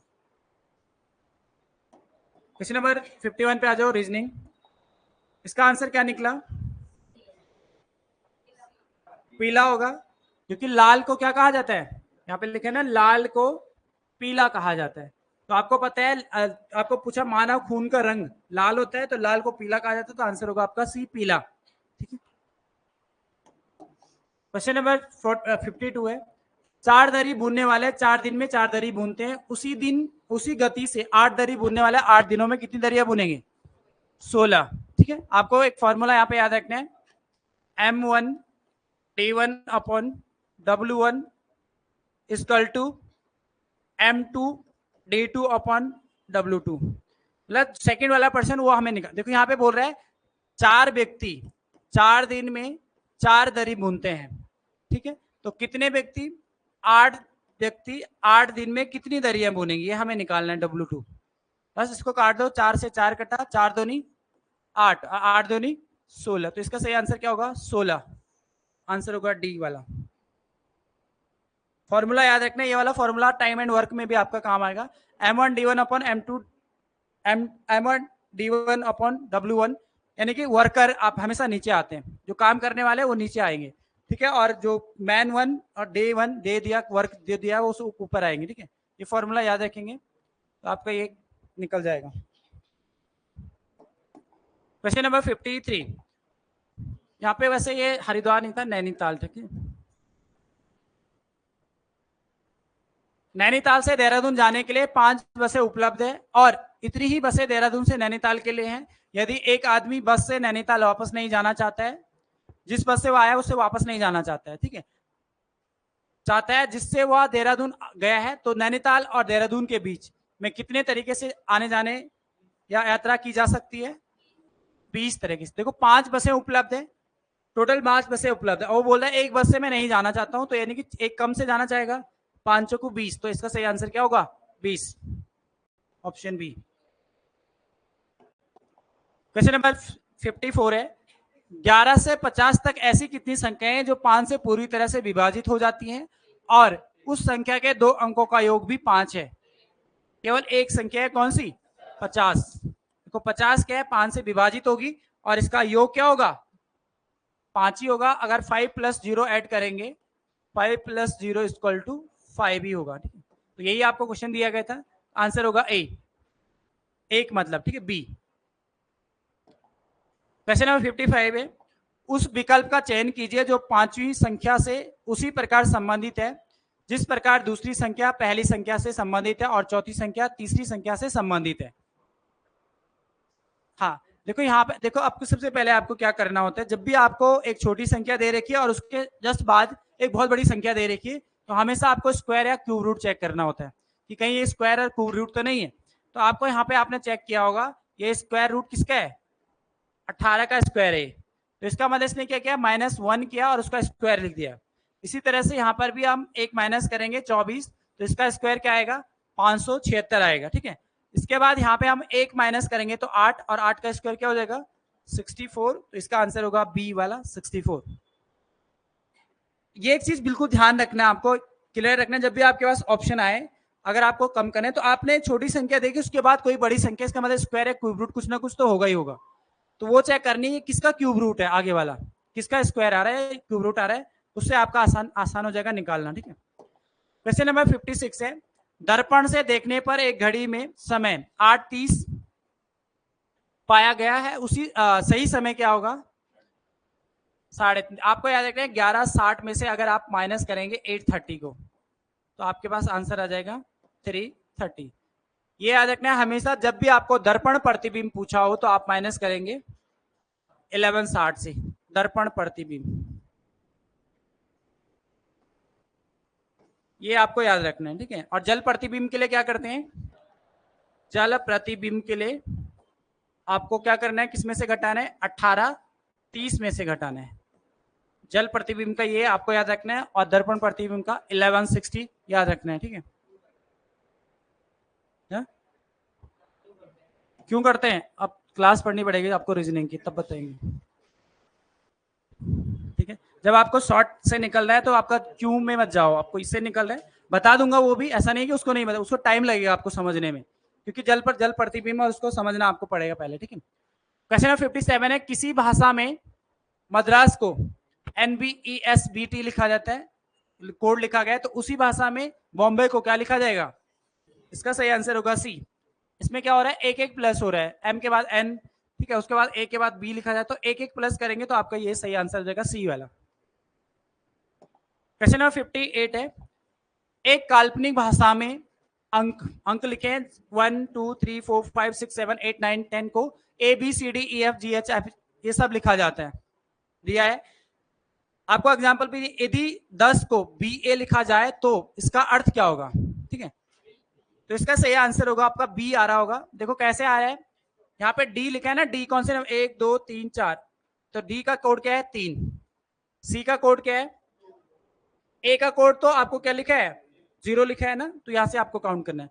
ठीक है, उसके बाद आपको दिया है सी का कोड है आपका 2, ठीक है, और एक यहाँ पर ब्रैकेट दिया है आपको, फिर इनटू करेंगे, एफ को क्या लिखा है 5, एफ 5 नंबर पे। ठीक है, उसके बाद माइनस है बी को क्या लिखा है 3, ठीक है, और एफ को क्या लिखा है 5,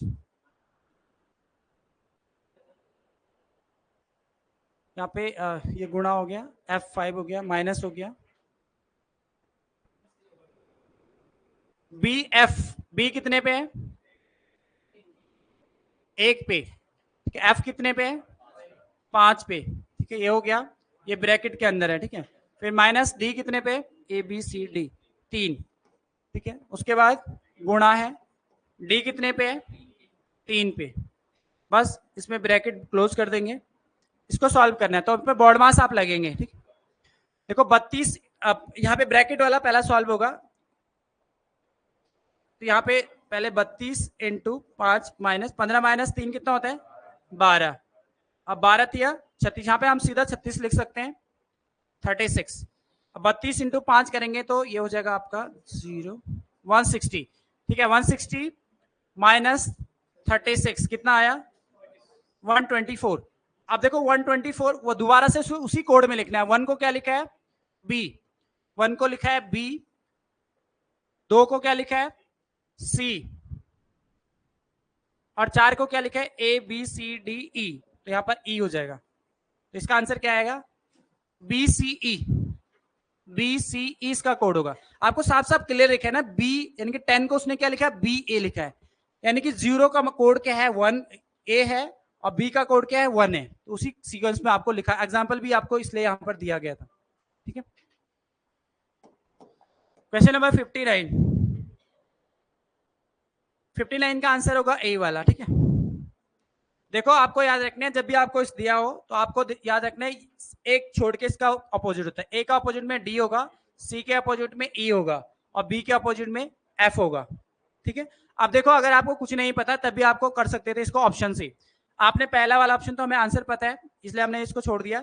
आपको पता है बी का अपोजिट जब एफ है तो बी के कभी भी सेम साइड में एफ नहीं आ सकता है, आ सकता है, नहीं आ सकता है, क्योंकि बी का अपोजिट में है तो ये तो आएगा ही नहीं एफ, ठीक है। उसके बाद सी के अपोजिट में यहाँ पे क्या है, सी के अपोजिट ई है, तो ये भी नहीं आ सकता है क्योंकि सी के अपोजिट में होना चाहिए था, सामने तो आ ही नहीं सकता। इसी तरह सी का अपोजिट में ये भी नहीं आएगा, तो कौन सा होगा, ऑप्शन ए, ठीक है। क्वेश्चन नंबर 60, 57 का 2/3 90 के 1/3 से कितना अधिक है, 8 अधिक है, ठीक है। आपको दिया है देखो 57 का मतलब होता है गुणा का 2/3 माइनस, अधिक पूछ रहा है तो माइनस करेंगे, 90 का कितना अधिक है, 1/3, ठीक है। आप सॉल्व करो, यहाँ पे ये कट जाएगा, 19 तिया 57, 19 दूनी 38 हो जाएगा, माइनस ये 30 तिया 30 हो जाएगा, ठीक है, 30 से कम 30, तो 38 में से 30 माइनस करेंगे तो कितना होगा, 8। इसका सही आंसर हो जाएगा आपका 8, ठीक है। सही आंसर क्या होगा, 8, बस सीधा सीधा लिखा था, वही आपको लिखना था। रीजनिंग पे आ जाओ, क्वेश्चन नंबर 61 है, उत्तराखंड के प्रथम नौसेना अध्यक्ष कौन थे, आंसर होगा ऑप्शन डी, देवेंद्र जोशी। नौसेना अध्यक्ष आपको पूछ रहा है, ठीक है। प्रथम थल सेना अध्यक्ष कौन थे, राज्य के प्रथम थल सेना अध्यक्ष थे बिपिन चंद्र जोशी, ये लिख लेना, थल सेना अध्यक्ष, राज्य से प्रथम थल सेना अध्यक्ष, ठीक है। जनरल बिपिन रावत भारत के प्रथम सीडीएस, आपको याद रखने हैं, भारत के प्रथम CDS, chief of defence staff, ठीक है। देवेंद्र जोशी ये नौसेना अध्यक्ष थे भारत के, राज्य के प्रथम। क्वेश्चन नंबर 62 है, रविंद्रनाथ टैगोर ने उत्तराखंड के किस स्थान पर गीतांजलि के कुछ अंश लिखे हैं, रामगढ़ में लिखे, ठीक है, गीतांजलि के कुछ अंश। गीतांजलि ये बहुत ही इंपॉर्टेंट पुस्तक है रविंद्रनाथ टैगोर की, क्योंकि इस पुस्तक के लिए इनको 1913 में कौन सा पुरस्कार दिया गया था, नोबेल प्राइज। तो भारत से नोबेल पुरस्कार पाने वाले प्रथम व्यक्ति कौन थे, रविंद्रनाथ टैगोर थे। रविंद्रनाथ टैगोर को ये पुस्तक, ये इसके लिए दिया गया था, इस पुस्तक के लिए 1913 में नोबेल प्राइज, ठीक है, याद रखने, नोबेल पुरस्कार 1913 में दिया गया था, ठीक है। अच्छा ये बताओ गीतांजलि किस भाषा में लिखी गई है, बंगाली या अंग्रेजी, मूल रूप से बंगाली भाषा में लिखी गई थी, ठीक है, पहले बंगाली भाषा में लिखी गई थी मूल रूप से, उसके बाद इसका अंग्रेजी में रूपांतरण किया गया या अनुवाद किया गया, ठीक है।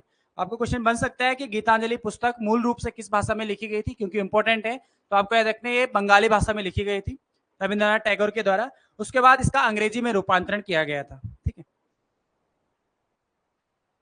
इसमें ऐसा नहीं है, उन्हीं के द्वारा, उन्होंने ही अपनी पुस्तक का रूपांतरण अंग्रेजी भाषा में किया, क्योंकि किसी को समझ में तो नहीं आ रहा था, उसका बंगाली हर जगह हर किसी को समझ नहीं थी, इसलिए उन्होंने उसका रूपांतरण किया। जैसे ही उन्होंने उसका रूपांतरण किया उसी साल उसको नोबेल प्राइज भी दिया गया 1913 में, रूपांतरण भी इनका 1913 में ही प्रकाशित हुआ था, ठीक है। क्वेश्चन नंबर 63 है, 1968 में मोहन उप्रेती ने नई दिल्ली में किस संस्था की स्थापना की थी, आंसर होगा पर्वतीय कला परिषद का।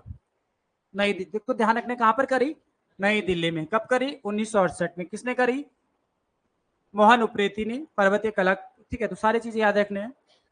गणतंत्र सेवा संघ की स्थापना 1938 में की गई थी श्रीदेव सुमन के द्वारा, कहां पर, नई दिल्ली में, ये भी नई दिल्ली में, ठीक है।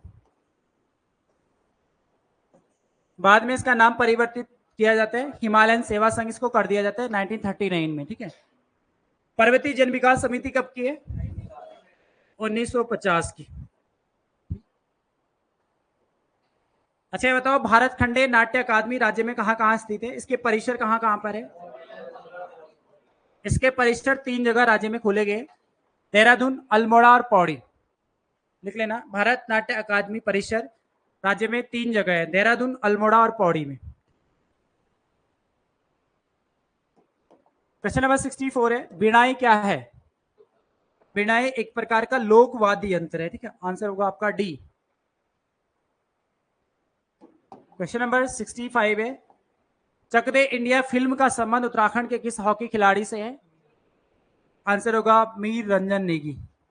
मीर रंजन नेगी ये अल्मोड़ा से है, ठीक है, कहां से है, अल्मोड़ा, इनका संबंध अल्मोड़ा से है, और एशियाई खेलों में स्वर्ण पदक जीतने वाले पहले खिलाड़ी है। राज्य से, ठीक है। तो एशियाई खेल लिख लेना, एशियाई खेलों में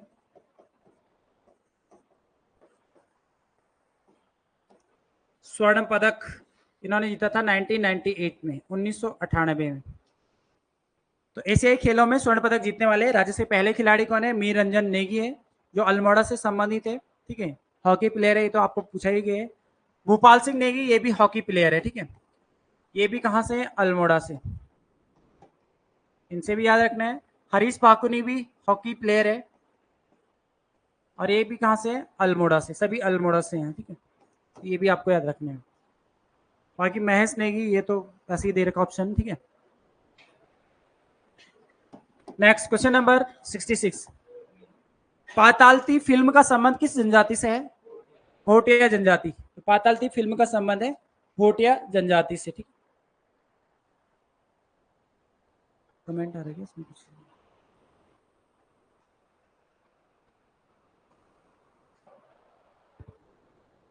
इसका आंसर क्या था? भोटिया जनजाति, ठीक है। नेक्स्ट क्वेश्चन नंबर 67 है, राजा विजय सिंह स्मारक किस जनपद में स्थित है? हरिद्वार में। ऑप्शन ए इसका सही आंसर होगा, ठीक। खलंगा स्मारक है देहरादून, तो यहाँ पे खलंगा आपको याद रखना है। पौड़ी में लिखो टीलू रौतेली, टीलू रौतेली स्मारक कहां पर है? बीरो खाल, बीरो खाल में इनकी एक बहुत बड़ी मूर्ति लगाई गई है, टीलू रौतेली। मूल रूप से पौड़ी से ही थी, तो वहां पर इनकी स्मृति है, ठीक है। अल्मोड़ा में लिखो विवेकानंद स्मारक,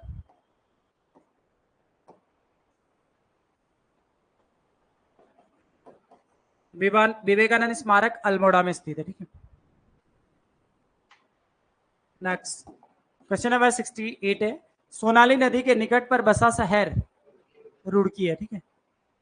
सोनाली नदी जो गंगा की सहायक नदी है, और बाई ओर से मिलने वाली एकमात्र, दाई ओर से बाई ओर से मिलने वाली एकमात्र नदी कौन सी है? बाई ओर से मिलती है गंगा में, बाई ओर से मिलने वाली, ठीक है। क्वेश्चन आता है गंगा में बाई ओर से मिलने वाली उत्तराखंड राज्य में एकमात्र नदी कौन सी है? तो गंगा में मिलने वाली सोनाली नदी है, जो रुड़की के आसपास मिलती है, ठीक है।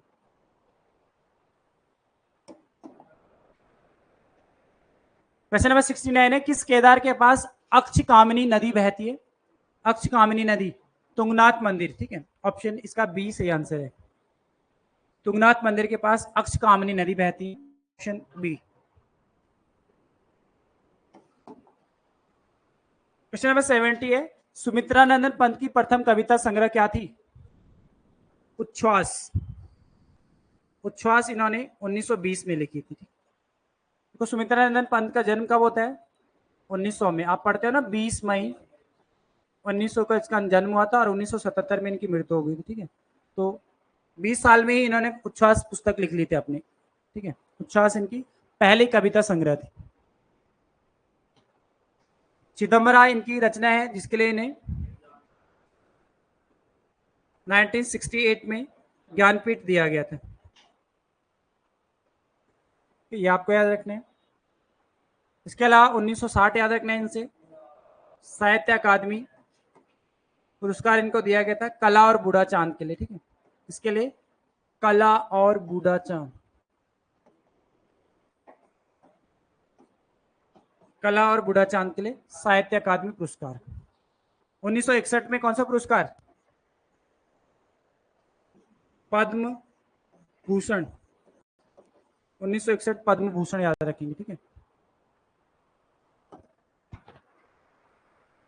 नेक्स्ट क्वेश्चन नंबर 71 है, भिटाव जलप्रपात कहाँ स्थित है? भिटाव प्रपात है बागेश्वर में, ऑप्शन बी इसका सही आंसर है। 72 है, वीर चंद्र सिंह गढ़वाली मेला कहाँ आयोजित होता है? पौड़ी, कोद्याबगढ़ पौड़ी में, ठीक है। नाम कहाँ पर लगता है?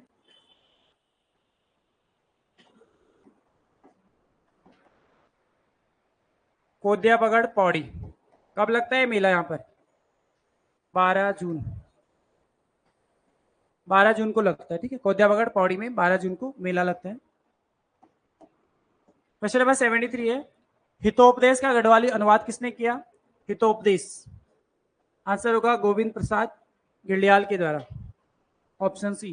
किसकी रचना है हितोपदेश? नारायण पंडित। नारायण पंडित की रचना है, ये आपको याद रखना है, ठीक है। हितोपदेश नारायण पंडित की रचना है, जिसका गढ़वाली रूपांतरण किया है गोविंद प्रसाद हिंडियाल ने। 74, कत्यूरी राजा सुधादेव ने अपनी रानी के नाम पर कौन सा स्थान बनाया था? रानीखेत, रानीखेत अल्मोड़ा, ठीक है। ऑप्शन बी इसका सही आंसर है। नेक्स्ट क्वेश्चन नंबर 75 है, ताड़ीखेत में प्रेम विद्यालय की स्थापना किसने करी थी?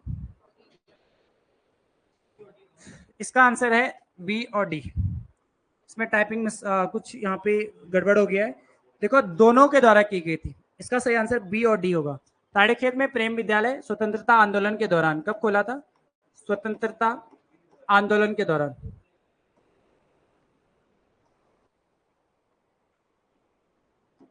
स्वतंत्रता आंदोलन के दौरान भागीरथी पांडे और देवकी नंदन पांडे के द्वारा ताड़ीखेत में प्रेम विद्यालय की स्थापना की गई थी, ठीक है। ये आपको याद रखने हैं। इसके अलावा एक आपके पास आता है, आपके पास राष्ट्रीय विद्यालय सिलोगी। कहां पर? सिलोगी कहाँ है? सिलोगी पड़ेगा आपका पौड़ी। सिलोगी पौड़ी में राष्ट्रीय विद्यालय किसने खोला था इसी दौरान? हाँ, राष्ट्रीय विद्यालय खोला था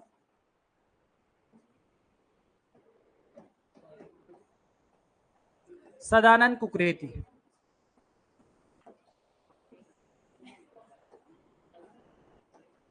सदानंद कुकरेती ने सिलोगी में राष्ट्रीय विद्यालय खोला था, ठीक है, स्वतंत्रता आंदोलन के दौरान। तो ये भी आपको याद रखना है। तीनों का नाम देखो, प्रेम विद्यालय आएगा तो भागीरथी पांडे और देवकी नंदन पांडे के द्वारा, और सिलोगी में राष्ट्रीय विद्यालय किसने खोला था? सदानंद कुकरेती के द्वारा खोला गया, ठीक है। तो इसका जिसने बी किया है वो भी सही आंसर है, जिसने डी किया है दोनों ही आंसर इसके सही हो जाएंगे, बी और डी। क्या चीज?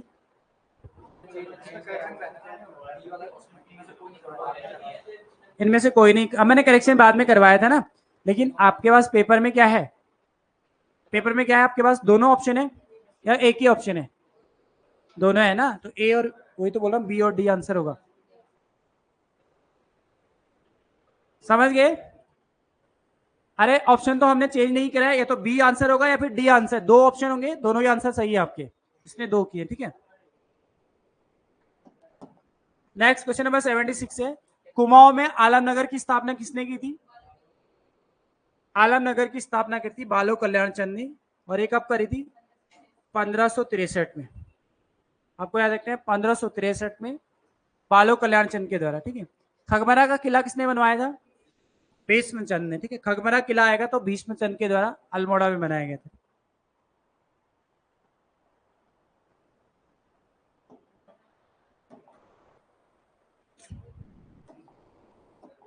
क्वेश्चन नंबर 77 है, उत्तराखंड में किस राजवंश का संबंध गुर्जर देश से जोड़ा जाता है?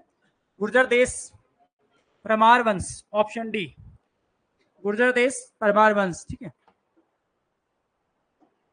नेक्स्ट है क्वेश्चन नंबर 78 है, समुद्रगुप्त के प्रयाग प्रशस्ति लेख में उत्तराखंड को क्या कहा गया है? कार्तिकेयपुर या करतरपुर भी लिखा है कहीं, ठीक है। करतरपुर, करतरपुर लिखा हो या फिर कार्तिकेयपुर लिखा हो, एक ही बात है।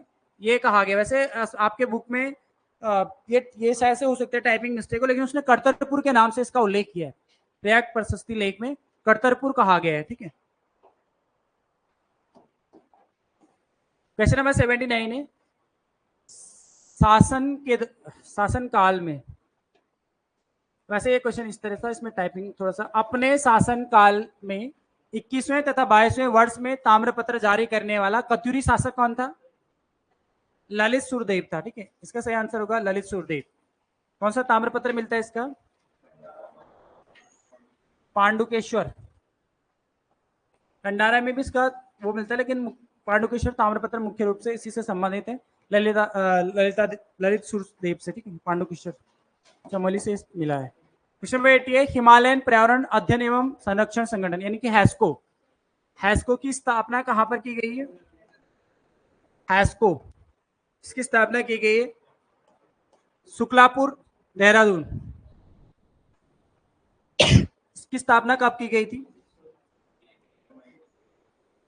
देखो, इसकी स्थापना जो की गई थी 1979 में की गई थी, लेकिन इसका जो रजिस्ट्रेशन किया गया था वो बाद में होता है। ठीक है, कब किया गया था रजिस्ट्रेशन इसका? 1983 में हुआ। तो कई बुकों में सीधा 1983 भी लिखा है, लेकिन इसकी स्थापना पहले हो जाती है 1979 में, लेकिन इसको रजिस्ट्रेशन नंबर बाद में मिलता है 1983 में। संस्थापक थे इसके अनिल जोशी, अनिल प्रकाश जोशी। ठीक है, डॉक्टर अनिल प्रकाश जोशी, तो अनिल जोशी याद रखेंगे इसके संस्थापक। एक इसी तरह का एक संस्था और था हार्क। हार्क की स्थापना, इसकी स्थापना 1988 में होती है महेंद्र कुंवर के द्वारा। इसके संस्थापक कौन थे? महेंद्र कुंवर। ठीक है, लेकिन इसको भी रजिस्ट्रेशन नंबर बाद में मिलता है 1889 में इसका रजिस्ट्रेशन किया गया था। ठीक है, रजिस्ट्रेशन इसका कब हुआ? 1989 में। फुल फॉर्म क्या है इसकी?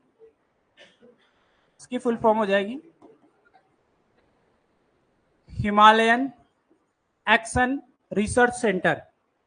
हिमालयन एक्शन रिसर्च सेंटर, याद रखेंगे हिमालयन एक्शन रिसर्च सेंटर इसका फुल फॉर्म। ठीक है, और ये भी कहाँ है? देहरादून। ये भी देहरादून में स्थित है। ठीक है, इसकी स्थापना भी देहरादून में की गई है। क्वेश्चन नंबर 81 है, चिपका आंदोलन से संबंधित किस व्यक्ति को रमन मैग्सेसे पुरस्कार से पुरस्कृत किया गया है? तो सभी पढ़ा है, चंडी प्रसाद भट्ट को किया गया था 1982 में, 1982 में। राज्य से प्रथम रमन मैग्सेसे चंडी प्रसाद भट्ट को 1982 में दिया गया। नेक्स्ट क्वेश्चन नंबर 82 है, निम्नलिखित वक्तव्यों का कथन ए कारण आर के संदर्भ में सही उत्तर दीजिए। पहला है, उत्तराखंड राज्य में रेलवे लाइन बिछाने का कार्य प्रगति धीमी है। सेकंड है, उत्तराखंड की भौतिक भौगोलिक संरचना की प्रकृति विषम है। सही बात है, इसीलिए तो धीमी है, तो आंसर इसका सी हो जाएगा। कथन और कारण दोनों सही है और इसकी सही व्याख्या भी कर रहे हैं, आंसर होगा सी। 83 है, उत्तराखंड राज्य के मुख्यमंत्रियों की नियुक्ति का क्रम निर्धारित कीजिए। देखो, सबसे पहले आपको याद रखना, नित्यानंद स्वामी बने थे अंतरिम मुख्यमंत्री, तो प्रथम अंतरिम यहां पे आप लिखेंगे, प्रथम अंतरिम नित्यानंद स्वामी। उसके बाद भगत सिंह कोश्यारी द्वितीय अंतरिम थे, ये भी अंतरिम थे। और ये कौन से अंतरिम? द्वितीय अंतरिम मुख्यमंत्री के रूप में इन्होंने शपथ ली थी। ठीक है, उसके बाद नारायण तिवारी बने थे, ये प्रथम निर्वाचित, यहाँ पे आप लिखेंगे प्रथम निर्वाचित मुख्यमंत्री। प्रथम निर्वाचित कौन थे? तो आपको याद रखना, प्रथम निर्वाचित मुख्यमंत्री नारायण तिवारी थे और द्वितीय निर्वाचित पवन चंद खंडूड़ी। तो इसका क्रम में आंसर होगा आपका ए, 3-1-2-4। ठीक है, बस इतना याद रखना, प्रथम अंतरिम कौन थे और प्रथम निर्वाचित मुख्यमंत्री भारत राज्य के कौन थे? नारायण तिवारी थे, जिनको चुना गया था, ये अंतरिम थे। ठीक है, इसके अलावा आपको क्वेश्चन पूछा जा सकता है कि अभी तक राज्य में टोटल कितने मुख्यमंत्री बन चुके हैं? 12। 12वां है क्रम है किसका? पुष्कर सिंह धामी का। कर्मानुसार अगर आपको पूछा जाए, कर्मानुसार, तो कर्मानुसार 12वें। ठीक है, लेकिन अगर व्यक्तिगत रूप से आपको पूछा जाए, व्यक्तिगत रूप से कौन से नंबर के हैं? 10वें। आपको इतना पता होना चाहिए कि 2 मुख्यमंत्री ऐसे थे जो 2 बार राज्य के मुख्यमंत्री बने, जैसे भवनचंद खंडूड़ी को भी 2 बार कार्यकाल इनका हुआ था, इसी तरह से पुष्कर सिंह धामी का भी 2 बार कार्यकाल हुआ। तो व्यक्तिगत रूप से 10वें नंबर के, और क्रम अनुसार अगर हम देखेंगे तो कौन से नंबर के हैं? 12वें नंबर के हैं। ठीक है, और 12वें मुख्यमंत्री के रूप में इन्होंने जो शपथ ली थी पुष्कर सिंह धामी ने, वो ली थी 23 मार्च 2022।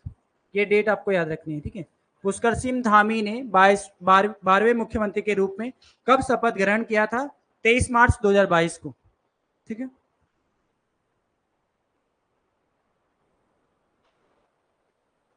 नेक्स्ट क्वेश्चन नंबर 84 है, निम्नलिखित में से कौन सा प्रकार उत्तराखंड राज्य में पाए जाने वाले वृक्ष ओक की प्रमुख प्रजाति नहीं है? स्प्रूस नहीं है। देखो यहाँ पे राज्य में 3 जातियां इसकी मिलती है, बांज, मोरू और खिरसू। तो इसमें आंसर डी आंसर होगा इसका। 85 यहाँ पर दिया है, गौ ब्राह्मण हितैषी किस वंश के राजा का नारा था? आंसर होगा पौरव वंश, ऑप्शन बी। गौ ब्राह्मण हितैषी पौरव वंश का नारा आपको मिलता है, ऑप्शन बी।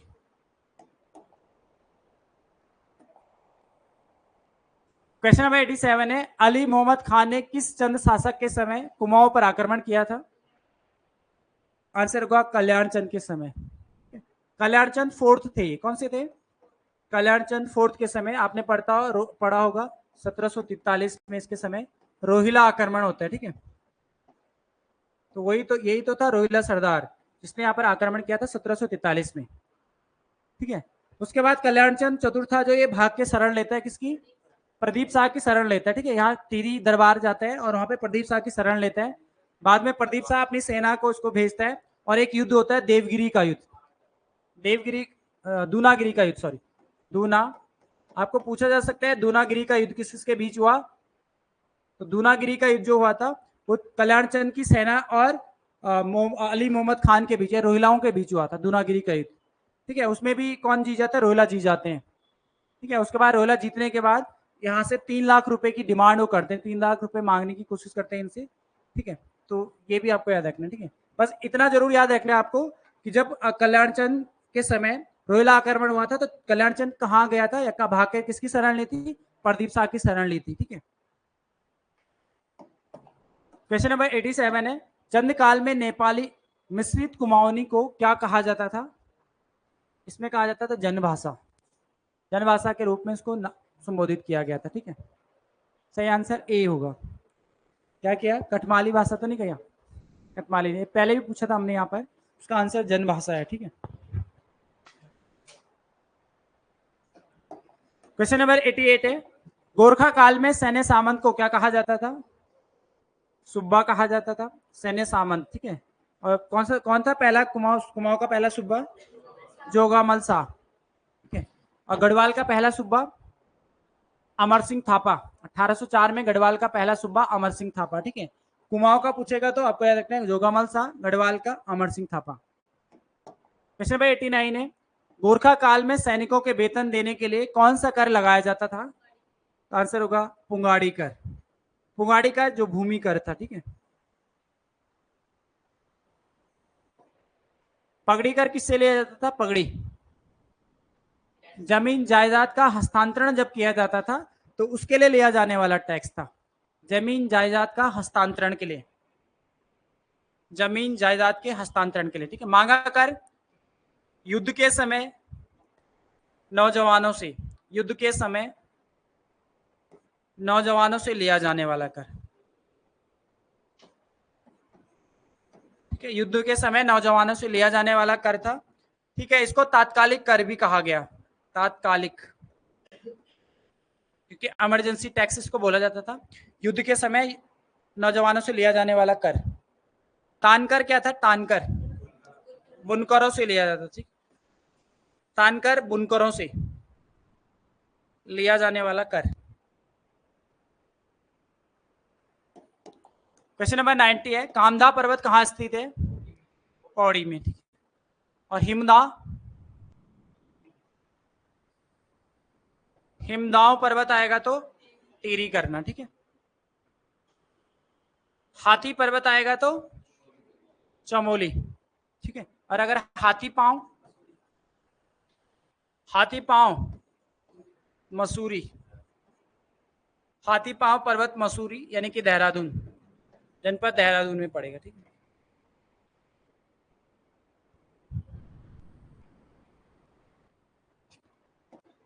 कौन सा मंदिर है कामदा पर्वत पर? मंजू घोषेश्वर, लिख लेना उसको। कामदा पर्वत पर स्थित है मंजू घोषेश्वर मंदिर, मंजू घोषेश्वर, ठीक है। क्वेश्चन नंबर 91 है, आर्केडिया चाय बागान में ट्विन सिटी बनाने का प्रस्ताव है, यह किस शहर में बनेगा? देहरादून में बनेगा, ठीक है। आंसर होगा ऑप्शन बी। 92 राष्ट्रीय होम्योपैथिक सम्मेलन होम्योकॉन 2023 कहाँ आयोजित हुआ था? दून विश्वविद्यालय में। ऑप्शन बी इसका सही आंसर होगा। क्वेश्चन नंबर 93 है, टॉन्स तथा पावर नदी आपस में कहां पर मिलती है? तो ये त्यूणी में मिलती है। ठीक है, आंसर होगा 93 का सी। क्वेश्चन नंबर 94 है, उत्तराखंड पलायन आयोग को कार्य आवंटित नहीं है।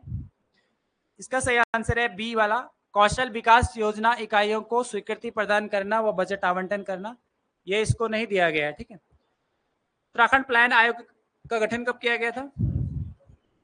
आज याद रखेंगे 17 सितंबर 2017 को। हेडक्वार्टर कहां पर है इसका? पौड़ी, मुख्यालय पौड़ी है। देहरादून लाया कुछ समय के लिए बोला था, लेकिन फिर उसको हटा दिया गया था। ठीक है, इसका हेडक्वार्टर पौड़ी में ही, ये आपको याद रखना है। 95 एशिया का पहला अभियांत्रिकी संस्थान कहाँ स्थापित किया गया है? रुड़की में। आप सभी पढ़ते हो रुड़की में। इसकी स्थापना 1847 में की गई थी। विश्वविद्यालय का दर्जा कब दिया गया था? 1949 में। ठीक है, रुड़की विश्वविद्यालय 1949। सातवां आईआईटी का दर्जा याद रखेंगे 21/2001। सातवां आईआईटी का दर्जा इसको दिया गया था 21 सितंबर 2001 को। ठीक है, डेट सही याद रखना है इसको। 96 है, गढ़वाल मंडल में देहरादून जनपद को कब सम्मिलित किया गया था? 1975 में। और मेरठ मंडल में?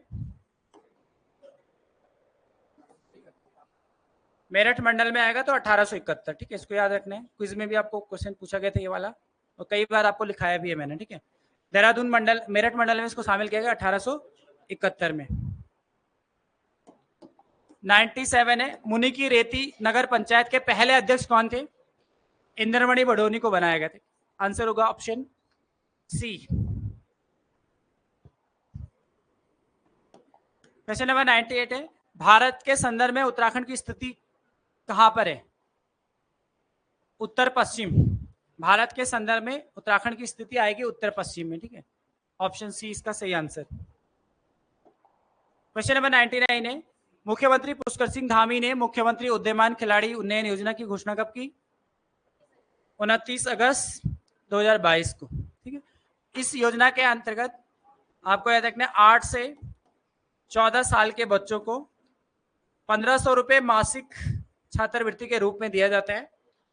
8 से 14 साल के बच्चों को 1500 रुपए मासिक छात्रवृत्ति के रूप में। ठीक है, एक और योजना थी जो 29 अगस्त 2023 को शुरू की गई थी, वो था मुख्यमंत्री खिलाड़ी प्रोत्साहन योजना। इसको लिख लेना, मुख्यमंत्री खिलाड़ी प्रोत्साहन योजना। इसकी शुरुआत की गई थी 29 अगस्त 2023। इसके अंतर्गत आपको याद रखना है 14 से 23 साल के जितने भी खिलाड़ी हैं, 14 से 23 साल के जितने भी खिलाड़ी हैं, उनको प्रोत्साहन के रूप में उनका उत्कृष्ट प्रदर्शन के लिए उनको सम्मानित किया जाता है। ठीक है, तो ये याद रखना है 29 अगस्त 2023। आपको याद रखना है 29 अगस्त को राष्ट्रीय खेल दिवस के रूप में हम लोग मनाते हैं, मेजर ध्यानचंद के जन्म दिवस को। इसी दिन 29 अगस्त 2023 को, इसमें उम्र याद रखनी है आपको। ठीक है, 24 से 23 साल के जितने भी खिलाड़ी होंगे उनके उत्कृष्ट प्रदर्शन के लिए उनको सम्मानित किया जाएगा। तो सीएम खिलाड़ी प्रोत्साहन योजना 29 अगस्त 2023 की है। ठीक है, और यहाँ पर याद रखना है ये उद्यमान खिलाड़ी उन्नयन योजना है 29 अगस्त 2022। लास्ट क्वेश्चन है 100, लिंगानुपात की दृष्टि से उत्तराखंड राज्य का देश में कौन सा स्थान है? आंसर होगा 13। ऑप्शन डी इसका सही आंसर हो जाएगा। ठीक है, तो ये थे आपके 100 क्वेश्चंस।